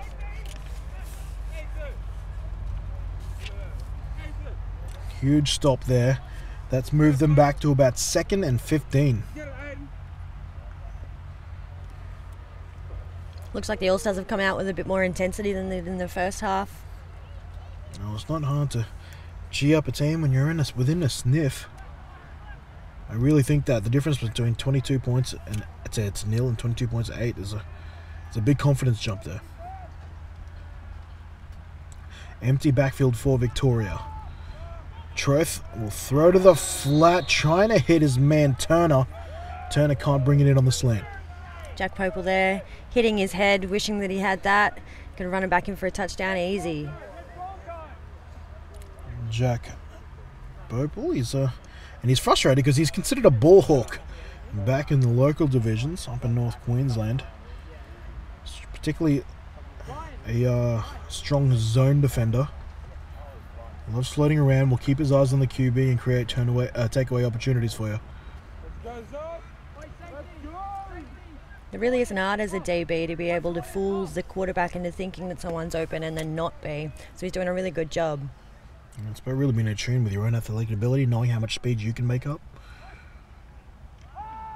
Another pass play here for Victoria, looking for Seth over the top. That is Seth Hughes. And he's just trying to get it done. There's been a couple of short passes, I should say, underneath passes to him that haven't been able to connect. He gets an opportunity deep there, and that one goes through his hands. So after that big loss on first down, that forces a 3 and out in their opening possession. A great start to the second half for the All-Stars. I'm sure the cliche words came out of the mouth of Matt Long. Guys, we need to be the first team to score. How many times do you hear it? It's all about momentum, and at the moment I think the All-Stars have it on their side. And there'll be a punt away. And here's Jeeves, who scored a great aerial touchdown in the first half. Flags thrown again.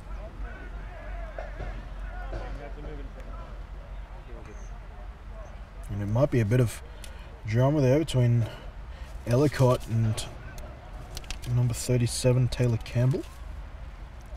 Flomo there, the initial contact, taken down by Hickleton, and well, the flag was out of picture.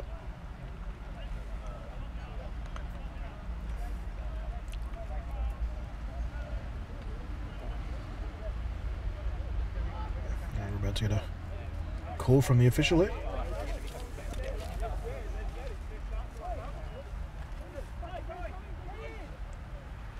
We might not be able to hear that, but it's a personal foul against Victoria. And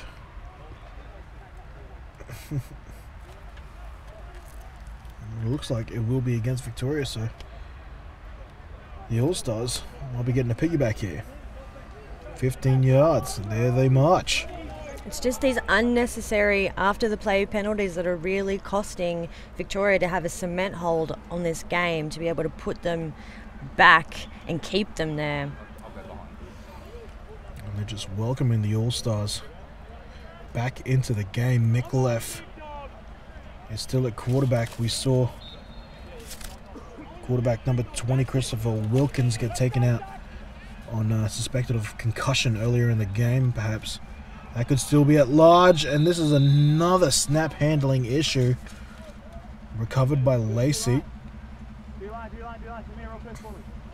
Kenny Lou and Mikulev sharing a bit of an embrace there on the field, and we might be cutting down to Coach Hollywood here for his thoughts,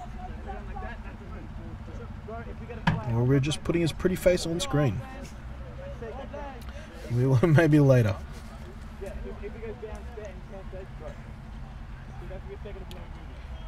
Mikulev with Thompson and Lacey in the background, or the backfield, I should say. A give to Lacey off the left-hand side, running behind Kenna, and running into Tarawa. Tarawa drags him backwards, but Lacey gets it back to the original line of scrimmage. You could see Victoria, they were anticipating the run, bringing everybody down.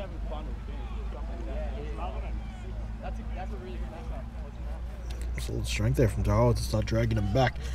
That carry actually not as long as I thought. Probably only about 3, maybe 4 yards on that carry.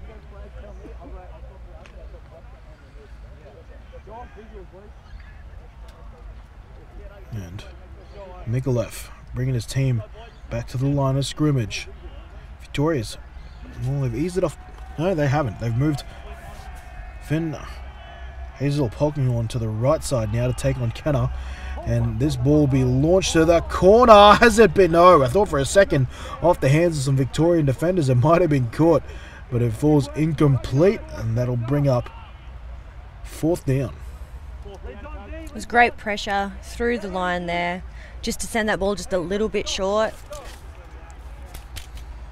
Getting a tip there was one of the Victorian DBs, might have been Tarquin Henderson.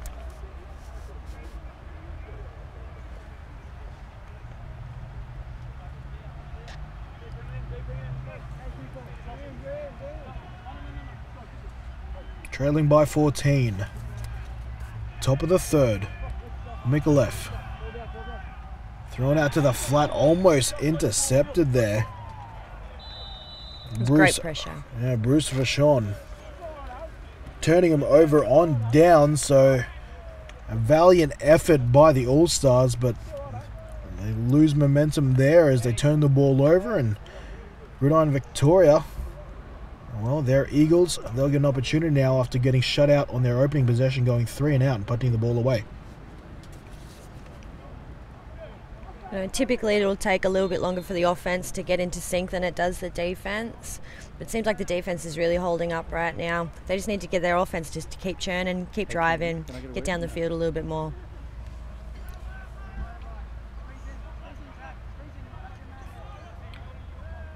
And it looks like Victoria are committing to having a tight end in on a lot of these plays right now. Montel Wick getting a carry here in the second half.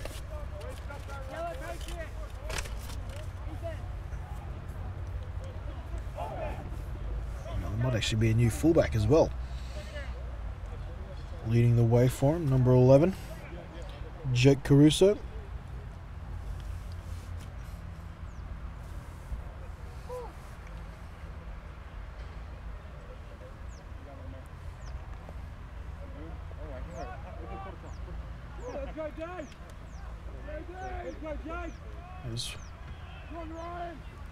Move on to 2nd down, looking at 2nd and 7. Deep drop for Troth as he looks to hit the hitch route on the right-hand side. He's got him. Breaking tackles now and running this into the 30 is Seth Hughes, finally bringing in the catch. No, not at Seth Hughes. He was downfield blocking. Making that catch is Connor Boyd at a punt return earlier that was called back. This time, picks up a catch, grabs his team a first down and more. Player down on the side of the field. It All-Stars was, player. yeah, well, Boyd finished off that run pretty ferociously. Are we on live? And we might be This is an throwing down a absolute Hollywood. doozy of a game here. I mean, the camaraderie between the All-Stars and the Victorian side, it was a little bit chippy at first, but you can tell both teams have a bit of a mutual respect for each other. I mean, the way the All-Stars fought back. Well, I think the watch is here is also is the way that each team is helping each other team up, which is a fantastic thing. We've got a little bit of an injury on the sideline now, but I mean, it's almost just like a battle of the Titans here because we've got the running game of Victoria, most of the All-Stars going both ways. So let's see how the fourth quarter pans out. But I think, you know, I had to say it is cliche, but both teams are the winners today because they're actually playing some really good football. And valued comments there from my co-commentator and also junior outback head coach John Hollywood. How about that, Stace? Throw onto a sideline reporter on the chains. I think it's a great perspective. Great perspective. I think Hollywood's got some very valuable comments being the head coach for the junior outback. I think it's his opportunity here to see what talent he's got. And it's not unusual to him. Maybe the head coaching role at the Australian level, sure, but he has been involved in many outback level. Last year he was scouting as the wide receivers coach, I believe. Special teams coordinator, sorry, for Luke Chapman. Scouting at tournaments, something he's done many a time before. This is Turner on the jet sweep.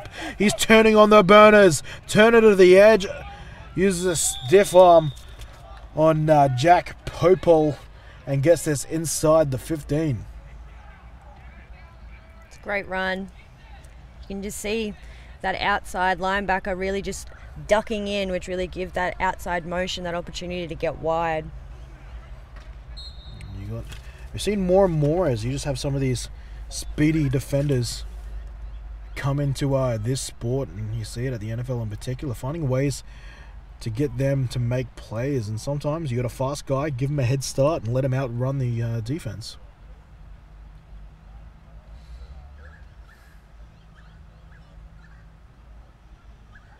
Victoria setting up the way they do with a split back in the backfield, setting that motion can, you know, draw a little bit of inexperience from the defense there. 5 wide, they'll fake it to Turner this time, looking for Boyd on the backside, but they're aware of it, making a tackle there is sharp, and the initial contact is by Popel. All-Stars were awake to that one.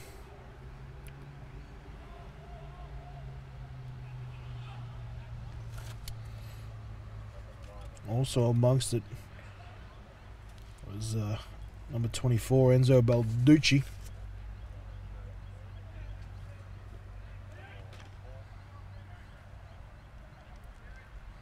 All-Stars, can they do it again? Can they create another big-time goal line stand?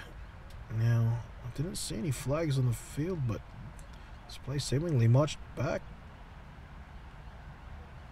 We might have missed a penalty there, but I think we're about to get filled in.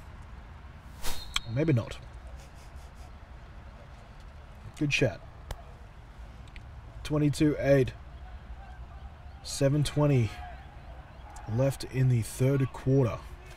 Boyd now in at tight end on the left side of the line. 2 backs. It'll be give to Wick. Wick scored in the first half. Won't score on this particular down. Claude there, getting his first touch in the backfield.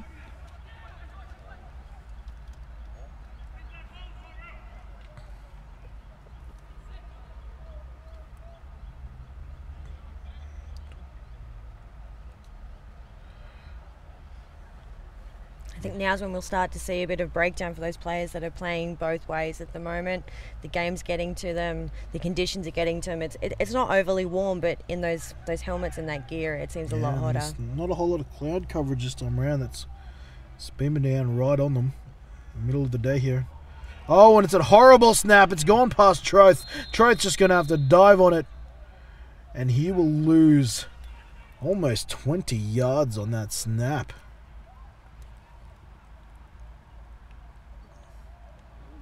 You can see the centre was just a little bit too eager, knowing that Sam Kenner was there coming straight through. He just really wanted to get his hands up and block, but you know, really need to have, you know, snap first, hands up, block.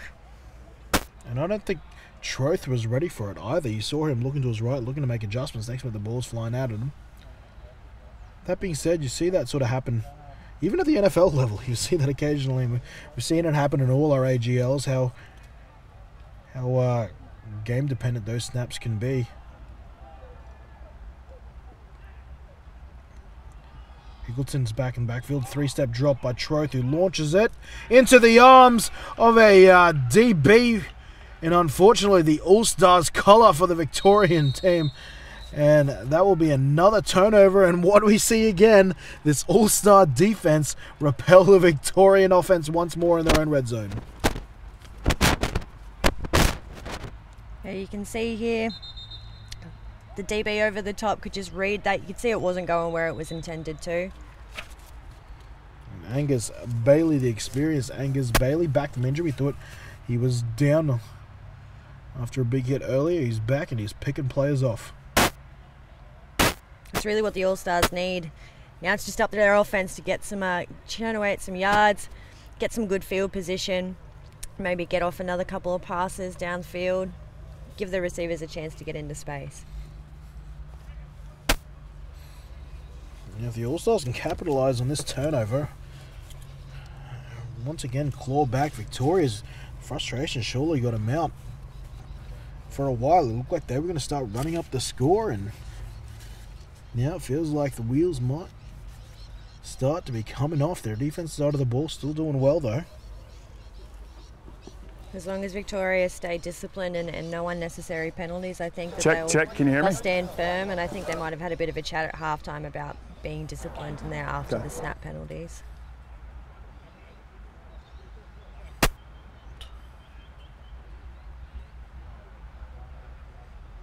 We see two respective teams taking a knee, getting their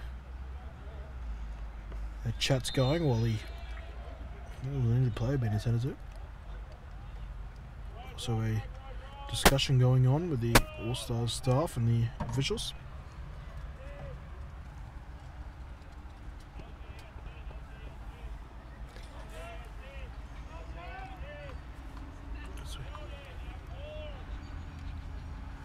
Ball underway again. First and 10 here for the Victorian Eagles. Oh, sorry, the All-Stars after that intercept there by Angus Bailey.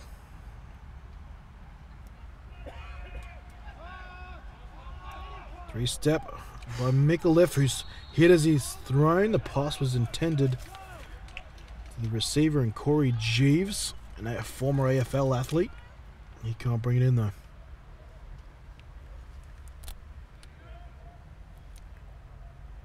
See, there was a corner blitz just there. It's one of my favourite. I bet.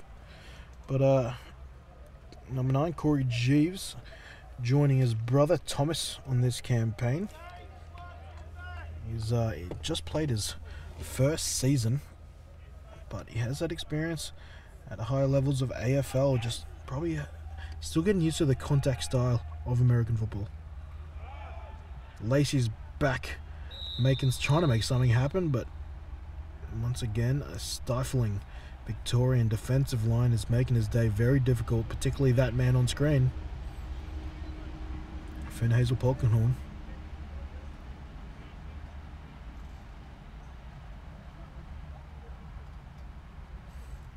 Coach Noonan in our chat said, you just look at him and you say he wouldn't look out of place on a college roster. You look at him there and there's probably a lot of truth to that.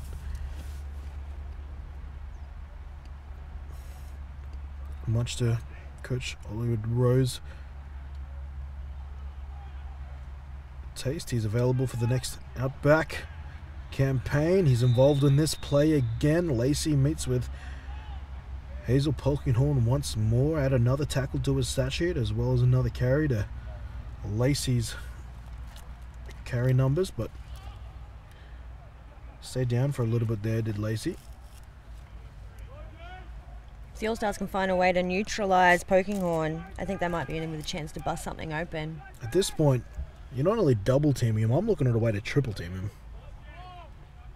let anyone else beat you but him.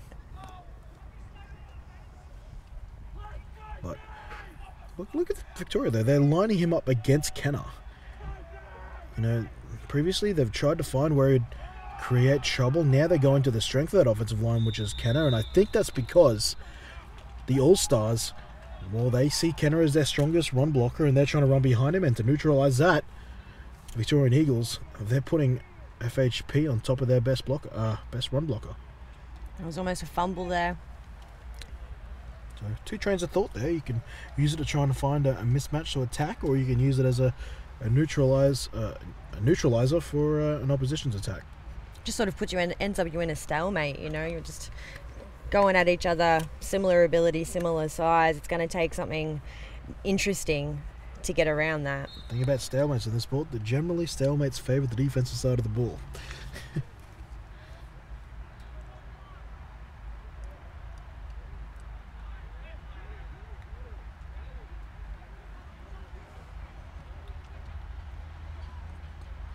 Back in a 2x2 set. No, check that. 3x1. They needed to get a player on the field. Hickleton's, I think, back pass protection. Troth looking over the middle, throws in some tight coverage. Pass was intended for Hughes. Hughes can't bring it down despite going up for it valiantly. 3:41 remaining here in the third. It was great coverage.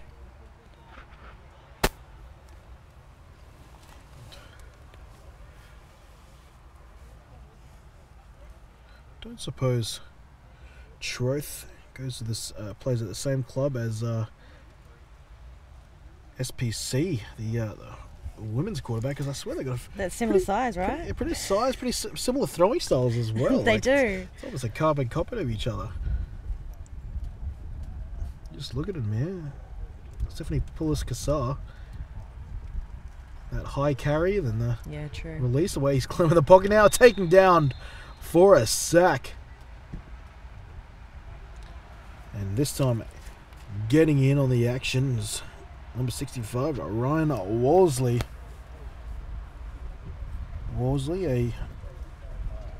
Another favourite of one of the coaching staff, the NQ coaching staff, Kyle Reynolds. He's, from what I understand, hard-working kid, has worked hard. He's come into the club as a 14-year-old, the Cyclones that is, up in North Queensland. And apparently, whilst he's obviously a 17-year-old, has like the humour of a 40-year-old dad. Finds himself referencing Monty Python a fair bit and obscure references like that. But hey, it's part of his thing. Just a flesh wound. It's part of his thing.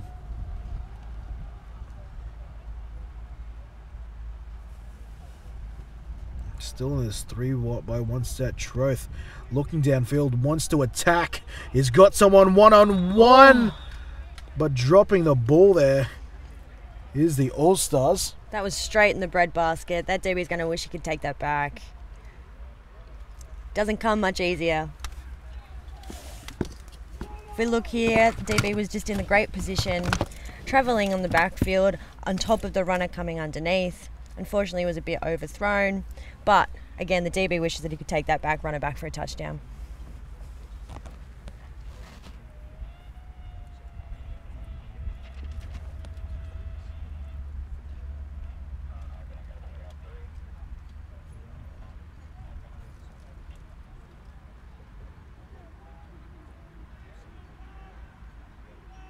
So now we've got a 3x1 situation.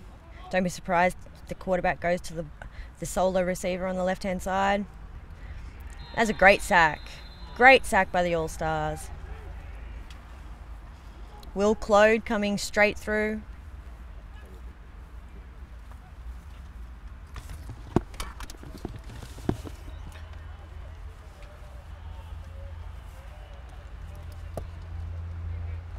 And just hearing a bunch of different audios coming through our headsets there. I think a couple of trucks have jumped onto our comm lines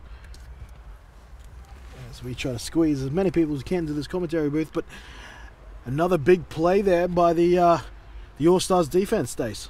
Yeah, Will Clode coming straight through for a sack.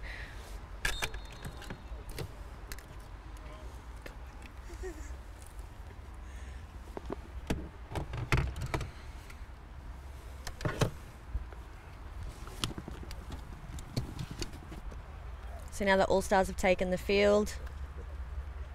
Let's see if they keep with the run game or they open up to a pass.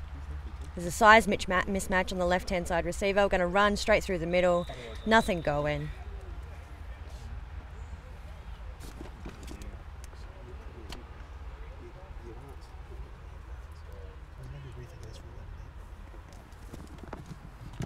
That Victorian defensive line is just a big, big unit. All-Stars have really got to try and neutralise that somehow. For once, Pokinghorn wasn't in on the play. Thanks for steering the bus there for a little bit there, Stacey. 22 points to 8. All-Stars on the move. Just over 2 minutes remaining in the third quarter. And this time a give to the fullback and Jimmy Thompson. Can't get a whole lot though. The interior of the line, number 52, and Khalif Jama jamming him up there. Getting up a little gingerly.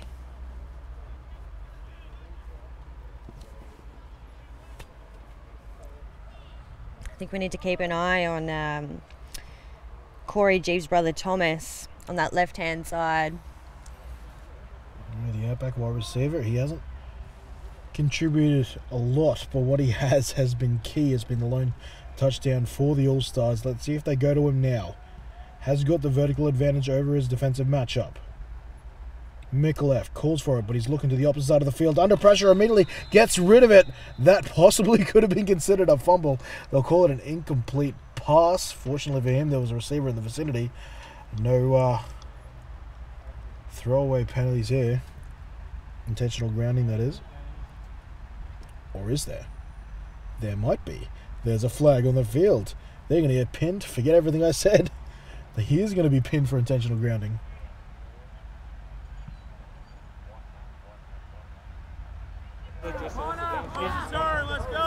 Intentional grounding. Number 11 on the offense. Lost it down. 4th down. All right. There you see it. The intentional grounding call. So just to continue Kenzo's education of American football. Intentional grounding for the quarterback cannot just deliberately throw the ball away to avoid a sack if he's inside what's called the tackle box. So imagine two lines from the two offensive tackles, the two widest offensive linemen, draw them down the field. If he's inside there, he's got to try and get it back to the line of scrimmage or in the vicinity of a receiver to throw the ball away. In any case, a punt here due to the loss of down. It's not a very long one. Nets them maybe 25 yards. And the Eagles, they've got the knockout blow ready. I know there'll be a full fourth quarter here, but you'd think one more touchdown with the way that things are going might be enough. Will the All-Stars allow that? Their defense has been valiant.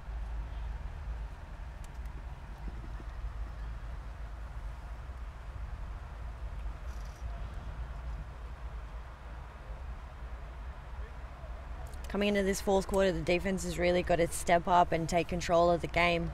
They've really got the opportunity to turn it around here.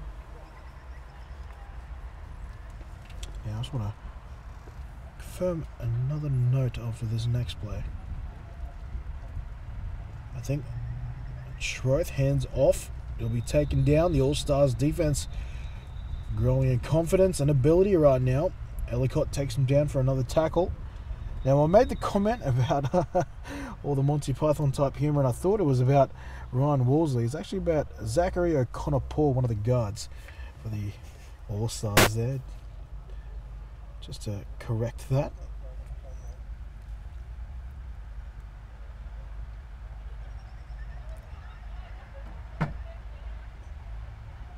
I'm getting a little messy here. Flags are becoming quite abundant.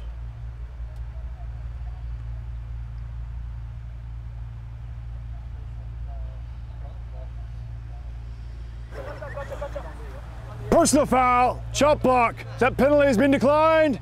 2nd down. The penalty has been declined by Victoria, who will opt to take the result of the play. So chop block there for those wondering what that is. If two players are engaged upstairs, or if a blocker is engaged, a defender I should say, is engaged already with another player. A second blocker can't come in and take his legs out or her legs out underneath him. Victoria's back on the board. Back on the ball, I should say. And we're going to see another flag. All Stars are signalling false start on Victoria. Victoria obviously signalling neutral zone infraction from the All Stars. Classic. Sometimes I really think it is who you points first will get the call. How cool are flags? There's some of the Victoria bench there. They've actually got some benches out for them. They've created a bit of a circle, a bit of a campfire sort of design on the bench there. As the wind picks up here, it's actually dropped probably a couple degrees now. I think the players will be happy about that. Yeah, certainly. Got offside, defense, number 77. His foot was in the neutral zone at the time, and then came across, causing the tackle to jump. 5-yard penalty, first down. Pretty much heard it all there. I think Samuel Kenner caught in the neutral zone, thus causing the offside penalty. 4 D linemen also have Gil Ellicott inside the feet of the D lineman, blitzing. He'll get through. Troth rolls out though, trying to hit his outside wide receiver on the hitch route. No luck though. Pass falls short, bringing up 3rd down. It's a great route by the receiver. Unfortunately, Troth just couldn't get it there.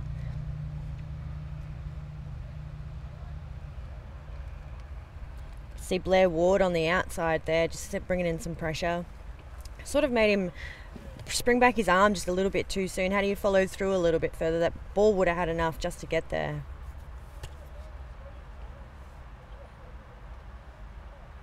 Trust's been doing a great job under the pressure of this defence. Yeah, well, they've stuck with him all this game. For the most part, it was all Soteropoulos game 1 in their victory over New South Wales. This has been all Troth. Be interesting who they send out for game 3, but they have to get through this one first. Troth, for the 2nd time today, just has to eat a sack and takes the bad snap over the top of his head. There is a significant height difference between Troth and Soteropoulos there, so the centre having to adjust this game for the shorter stature of Troth.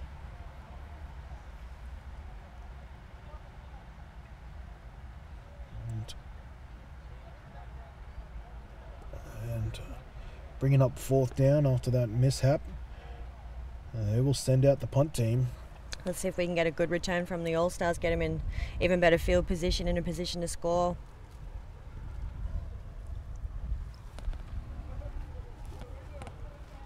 Got Thomas Jeeves back. Jeeves would love to get further involved, but this punt will bounce around the All-Stars 40 and then return the Eagles' direction, and everyone will leave it be. A fitting way to end the 3rd quarter. The halftime score remains unchanged moving into the final stanza.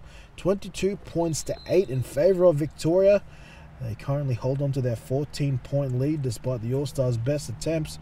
The All-Stars have prevented them from adding to it though. 4th quarter stays.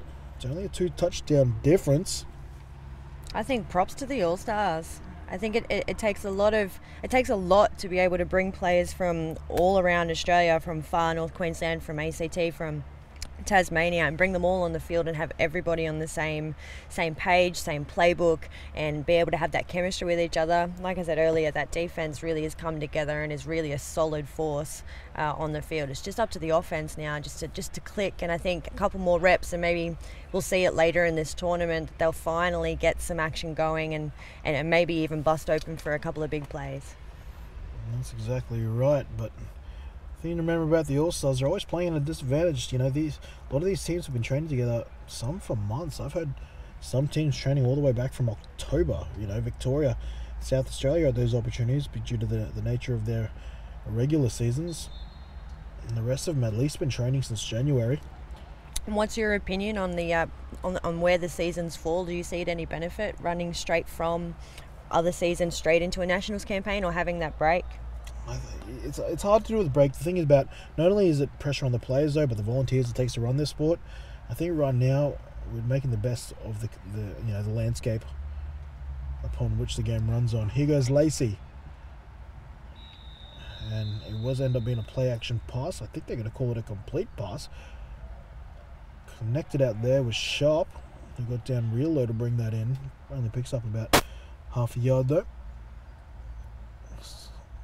So much so that, well, I guess you could call it 2nd and 9. You really want to get those flat route throws onto the outside shoulder of those receivers so they can turn up really, really quickly.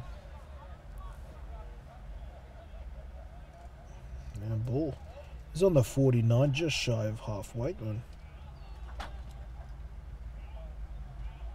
So 49, of course, we are playing with shortened fields. So really it's the 44. Here goes Lacey. Lacey meets his best friend, Finn Hazel Polkinghorn once more. He's really putting on a show today. I'd love to see them, and obviously you're limited to where you've been trained, but obviously they want to run behind Sam Kenner. I get that, but they're obviously moving Finn over there. Use an opportunity quickly. Switch him over to the right. Run a play to the right. Even running a play-action fake up the middle with a rollout, QB rollout to the right-hand side might even help neutralise. Yeah, just to create a bit more variance. Put the defence in two minds, as they say. I mean, yellow helmet versus yellow helmet. It's a battle. One-on-one battle. One that I argue Finn might be winning. He's putting him under pressure. It's Yellow Hat beating Yellow Hat, chasing Yellow Hat, and Mikulev running for his life. Picks up about 5 yards. Good call, Matt Long. Listening to the commentary, clearly. Good job. And try to use some speed to get around. That brings up 4th down. Now the All-Stars in Eagles territory will chance their hand. There's only so many plays you can have in your playbook with the type of lead up the All-Stars are provided. Big left, is he going under centre? Nope, just getting rid of a bit of junk underneath the centre's snapping area. Now they'll try to trust Lacey to get it. He's fighting for it. He's not going to get there. That'll be another turnover and downs. The score stays the same. The All-Stars will have to wait another defensive set for an opportunity to add points to the board and close this lead. Victoria, they keep them 14 points away for now.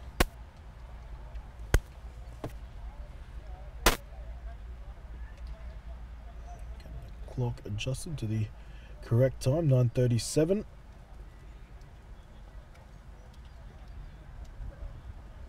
And Leku's into the huddle. New QB. Starter of game 1, Sideropoulos. He's going to see if he can contribute and see what he can do to try and turn the offensive, see if he can turn around the offensive fortunes for this team. Their offense in a bit of a slump now, haven't been able to score since early in the second quarter. Sideropoulos drops back, looks left, throws to nobody, incomplete. That'll bring up 2nd down and 10.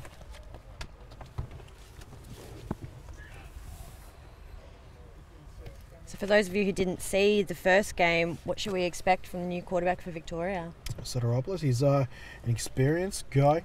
Has some solid ball placement. Obviously has that height over Shroth, so maybe some of the interior routes, some of the slants, some of the drag routes might come a little easier to him than they were Shroth.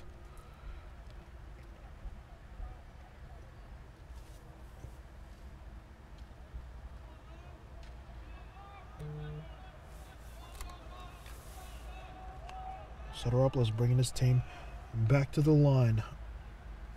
4 wide receivers split evenly across the field.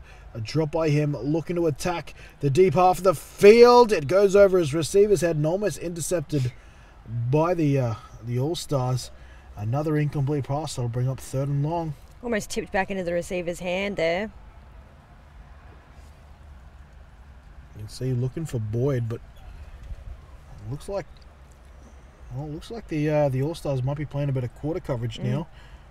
They're probably aware Victoria might be trying to look for the knockout blow. They can't be too eager to play deep. Otherwise, they're just going to send straight up the middle. Changing scenario, generally you're not chasing a 14-point lead. You're not generally thinking about defending the deep ball, especially when it's into the fourth quarter. Boyd, near side wide receiver. Soteropoulos looks left, looking for the drag route to Kieran Turner, but once again, having trouble to connect it, yet to connect on any of his passing attempts so far. They seem to be running a smash concept out on that trip side. Lengthening the defense, widening the defense. Well, smash, not a bad idea, given, if I am correct, and guessing they're in a cover 4, maybe a cover 3. Certainly works against that.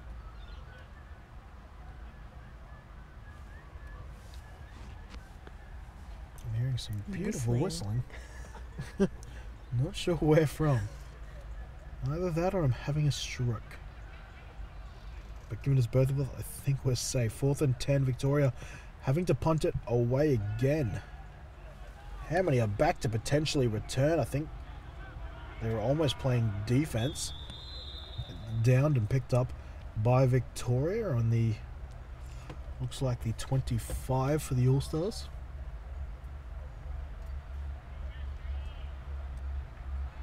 Well, so far we haven't seen anyone make the silly mistake of touching the ball when receiving it and making it eligible for the kicking team. You can see all the hand signals there, everyone communicating with each other. I think that's the biggest thing when it comes to muff punts. Yeah, there's a whole bunch of different calls. Poison's a common one. Peter. Toxic. Dynamite. No. Get to the sideline. Everyone's got a call for it. All-Stars in possession now.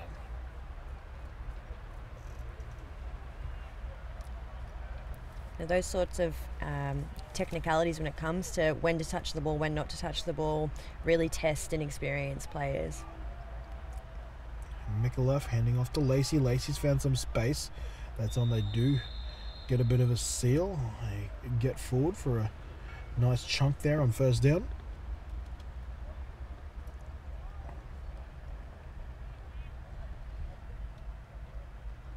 Look at the front.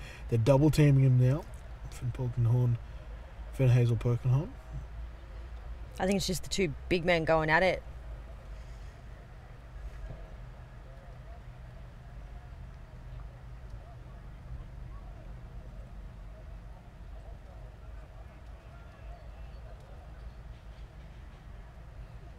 Look at that, they're putting a tight end now over on Finn's side. I think that's Gil Ellicott might be in helping to block. Yes, it is. They still run that way now, and their double team is successful, but the rest of the line picks up the slack, making the play there for Victoria as the defensive tackle OJ Moapati. If only that left-hand edge can get a seal block and open up that outside, I think that they've got the legs to keep it going. Oh, with Gil Ellicott stays on the outside, I would love to see a little, maybe an introduction of a power concept. Try to down block on Finn, who's aggressively trying to get downfield, and maybe you can actually get outside of him.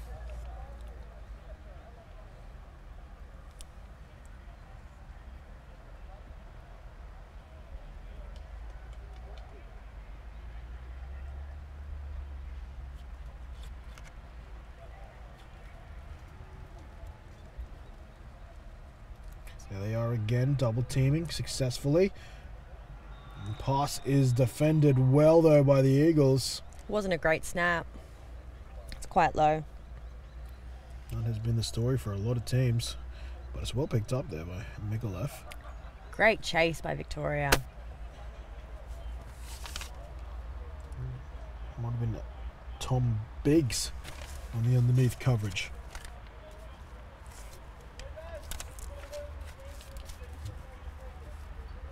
It is interesting though that these two quarterbacks that are rotating for Victoria.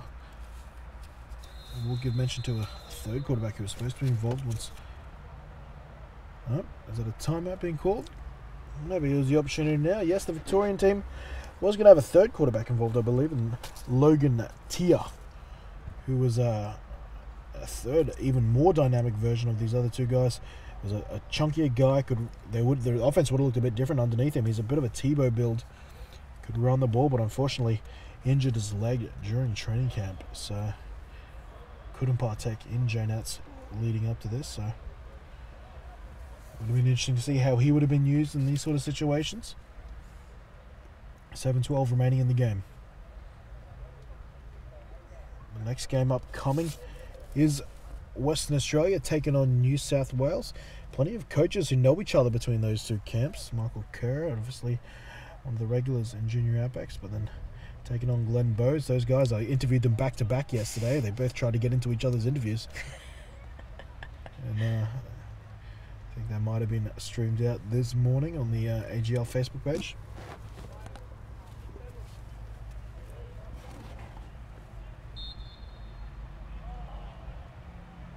And Victoria, not even trying to hide it, showing they're going to send 5. One of them's not even a linebacker anymore. They've got 5 defensive linemen out there. They've got a 0 tech, 2 A-gap defenders, Finn on the outside. None of them end up ultimately rushing the punt. And this is Flomo back to have a return now. They're rotating through all their returners. Here goes Flomo. Flomo breaking through. Flomo getting them in good field position, taking it inside the 30. He'll get marked down at the All-Stars 29. The punter, Flinders Cameron, just makes that tackle, and that's a touchdown saver right there. You can see he just jumps through every single gap. Just breaking tackles, breaking arm tackles.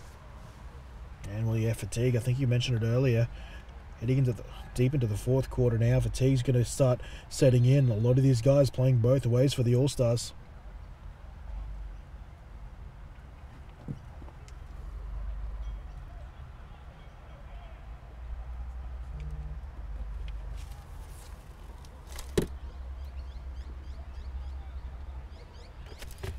And here goes Hickleton. Great tackle. Ellicott taken down nicely. Enzo Balducci there. Read that really well. Oh, my apologies. I've been calling Enzo Ellicott for probably way too long now. Apologies, Enzo. Ellicott, of course, in 43, not 24. Enzo Balducci, another one of those guys who've the All-Stars are relying on in his experience and his tenure. Help him guide this team through another AGL campaign. I think it's just great to see those yellow Outback helmets out there. You can really see the talent dispersed across each state. Here's another one of them now, Soteropoulos. Catching a team in the neutral zone, or nope. Dealing with a false start on his team of his own. Prior to the snap, full start. Number 50 on the offense, 5-yard penalty, still second down. One of the receivers getting done in there, I think, but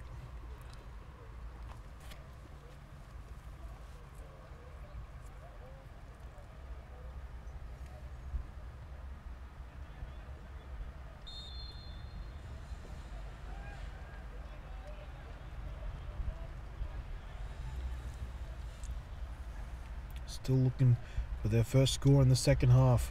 Neither team have found pay dirt in half number 2. Boyd's on the outside. He's taken down nicely on the far sideline, but he gets that ball closer to the All-Stars 30. Sharp on the tackle.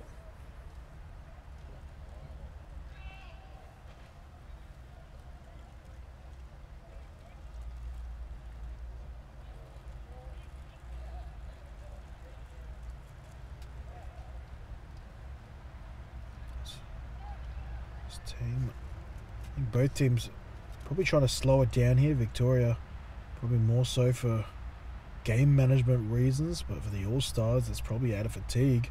Soteropoulos runs the play in from the sideline,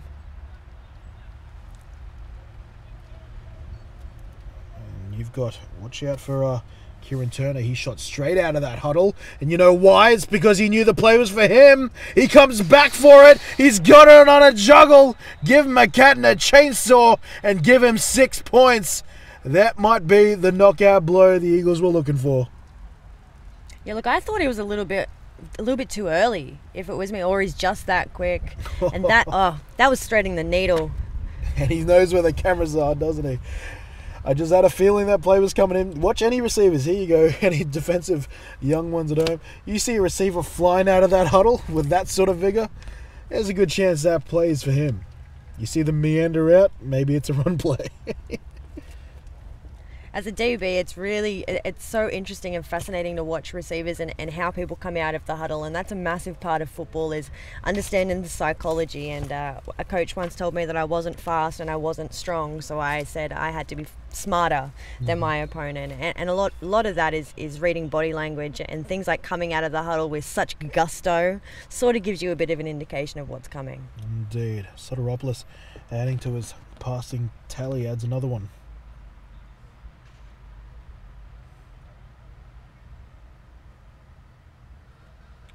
Here he is on the 2-point conversion attempt, looking for the flat and getting it. That's to Boyd. So 30 points now awarded to Victoria here on day 2. He's got amazing technique.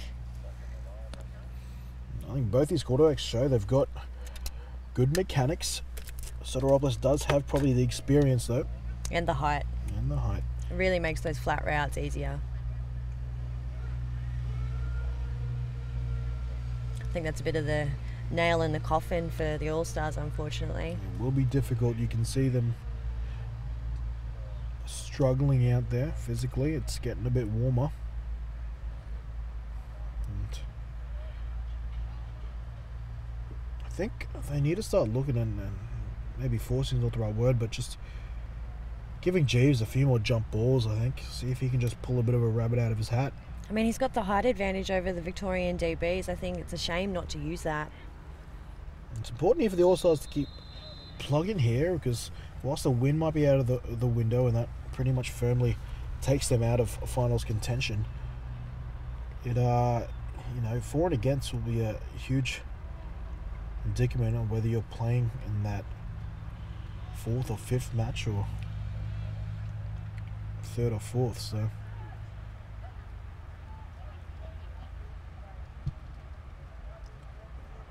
Victoria boot it down. To a great bounce. Friendly one at that. I think this is Sharp. Turning it upfield now. Sharp has a solid return. He's not ready to call it quits with under 5 minutes remaining. He takes it all the way back to the Victorian 40. So this will be great field position for the All-Stars. Nice return there by Sharp. It's great blocks. Great blocks on the way back.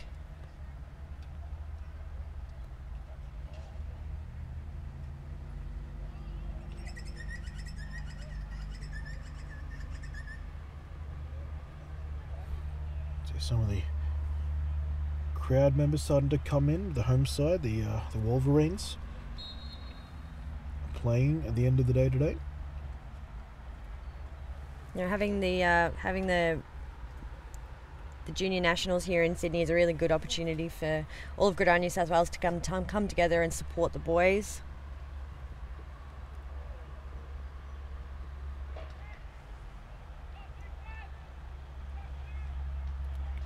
There's that man we were talking about earlier, number 84, Jeeves, the yellow helmet, closest to your screen. Oh, he's come out with a bit of, well, he's late. The ball was snapped before he got going. Mikulev directing traffic, gets it to Lacey. And Lacey picks up a first down through the air. That was great awareness by Mikulev, knowing that the pressure was coming and being able to dump it off straight to Lacey just there. Well, he tried to run a play action to nobody. Regardless, his back gets open in the flat. Tackle there is made by Biggs.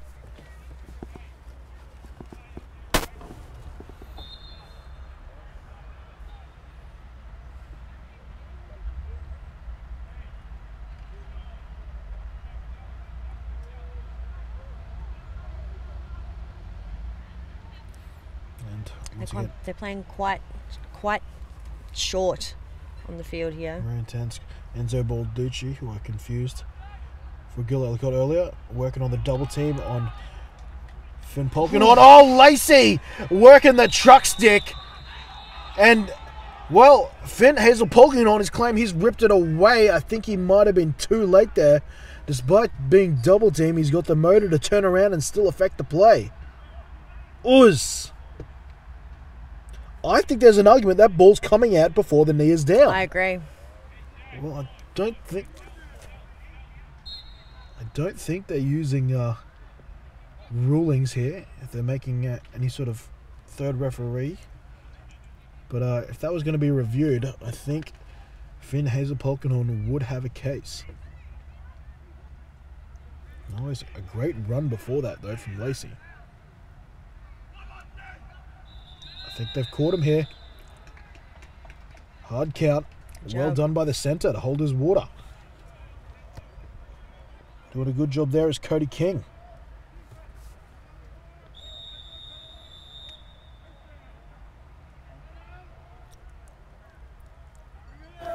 So that'll make it half distance to the goal. That'll get the All-Stars closer. So we got That's a offside. timeout call. Defense, number 94. Victoria. It's going to be a 5-yard penalty. Still first down. I think we might Timeout, see something special Victoria. come from the All-Stars. 5-yard penalty there, of course. But Victoria did take a timeout. Sorry, Stacey.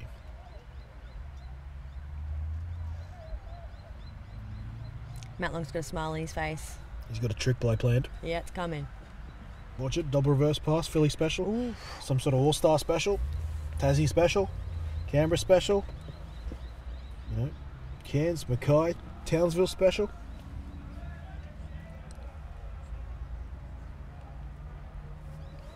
I'm hearing some singing happen going already. Don't know which sideline.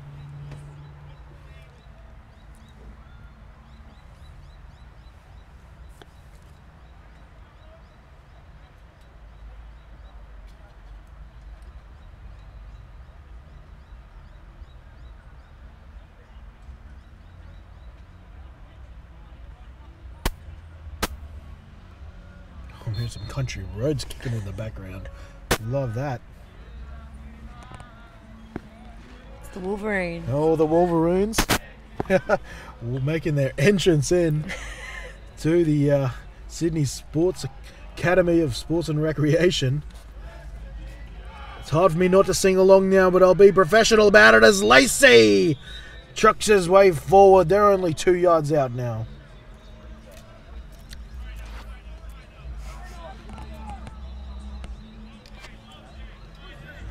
Lacey willing to lower the boom there. Good tackle, though, by the small man. That is not Tom Troth. I think it might have been Oliver Bennett. There is the New South Wales Wolverines walking into the tunes of country roads.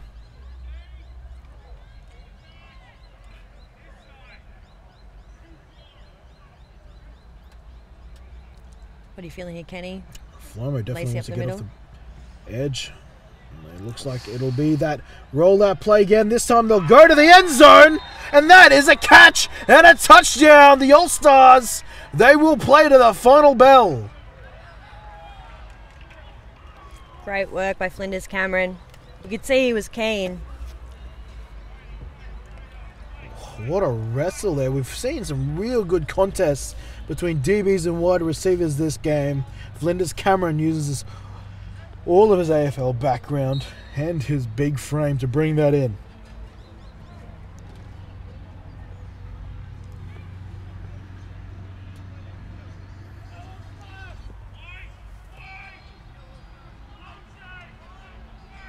Two-point conversion here to make it 30 points to 16. McLeff, no, doesn't keep it. They tried to hand it off, unsuccessful. So a 2-point conversion there would have kept the dream alive just that little bit more. That would have been a 14-point buffer. Now they'll need to score 2 touchdowns and convert both 2-point conversions. 16 points to deficit right now between the All-Stars and Victoria. I'm not saying I'm going to say it's not possible. It's possible. Well, 3 minutes and 11 seconds left They're going to need some big all-star plays here to get them back into serious contention of bringing this game back. And as we see, director Paul Mills is taking some time on the camera, and he shoots a shot back at his other cameraman, realizing he's on camera. There's some more of our cameras. There's Josh Mills, his son, and also one of the other directors and camera operators here at LSB, your live stream provider. Andrew, one of the local kids from I think French Forest High School. And back at the game.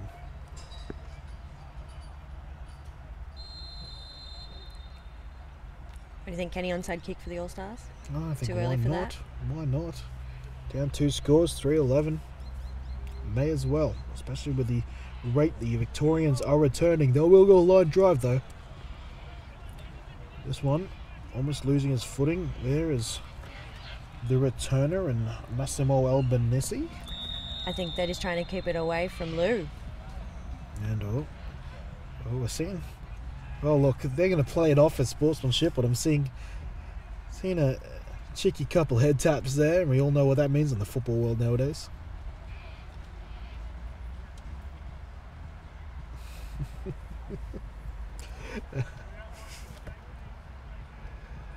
Oh well, 2:40. Oh, getting the clock adjusted now. And there's Victorian slide 3 minutes 6 seconds for the All-Stars to make a miracle. Victoria, their own fate rests in their own hands right now. They could improve to 2-0.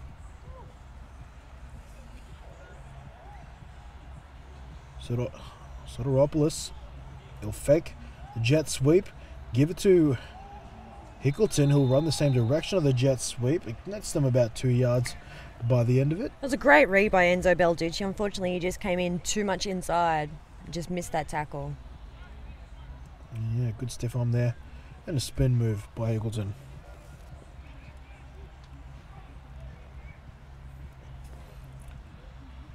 Southeastern Predators running back.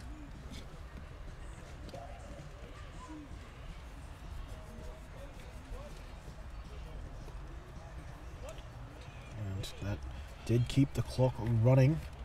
Another play here will take them down to the 2-minute warning. All-Stars do have a full complement of timeouts though.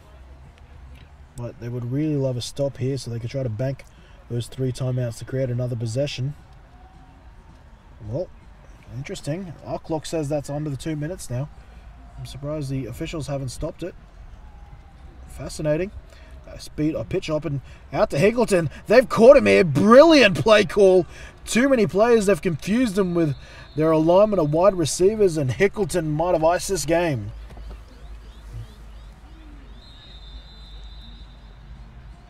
And you can see them just trying to crash in on the quarterback, Stacey Spear. It's one of those problems with man coverage, especially if you're not entirely sure where people are going to end up lining up, running around the field. The defense is running around the field, and that's your one chance as an offense to get them off guard and run something to the side where it's not as covered. Oh, they really needed a big stop there, which would have given them a possession. They might be able to earn themselves another possession with the 3 timeouts that they have, but then they'll have to land an onside kick and throw a couple of Hail Marys.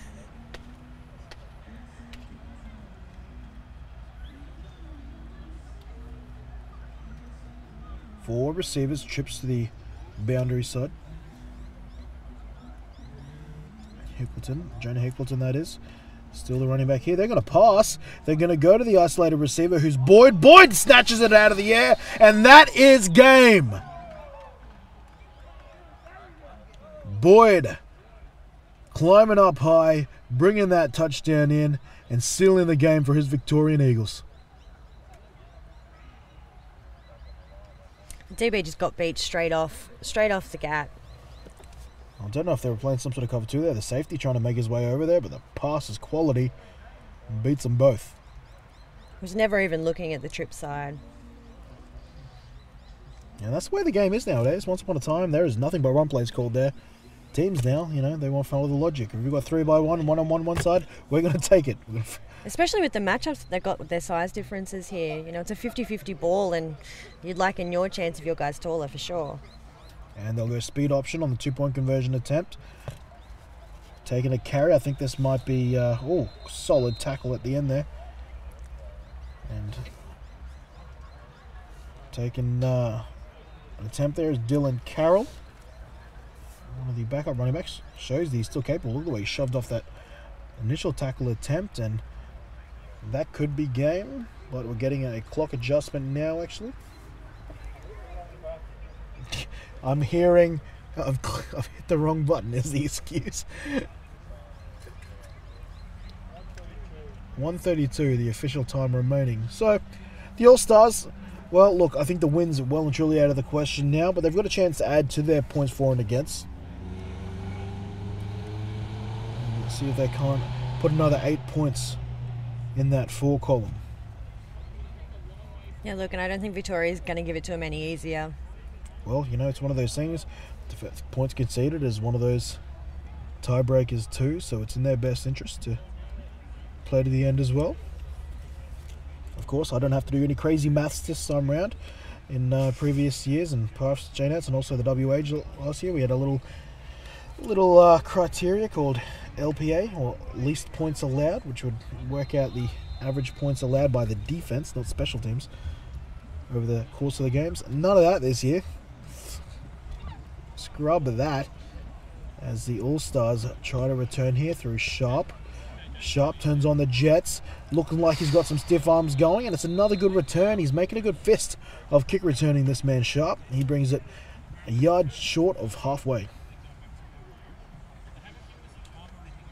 You can just see that the play's developing and he's just reading as he's going. You can see where the direction and the holes are, but it was a great tackle by Victoria at the end there to hold him up.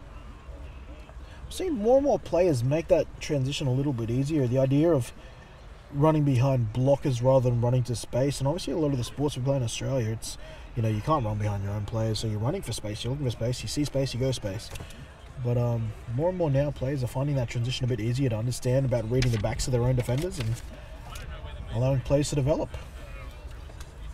I think that's, again, it's a big difference between our game and rugby league, where our game you can take that time and assess what's in front of you before you have to go hit a hole. 38 points, plays 14. Victoria one hand on their second victory of the AGL. Mikulev gives it to Jimmy Thompson up the middle. Solid 5-yard gain there. Second down upcoming with a minute and change left on the official clock.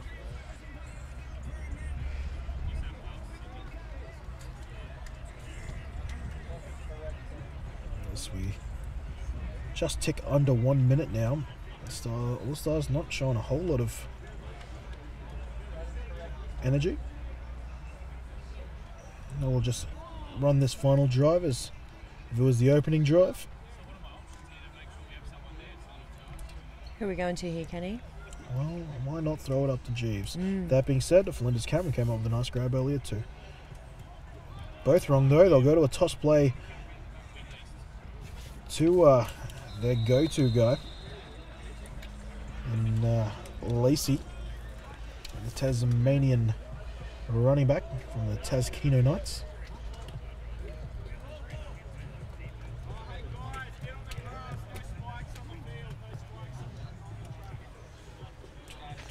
Final couple of seconds here. Let's see if they use a timeout to try and score here. They'll happily see the game come to a close.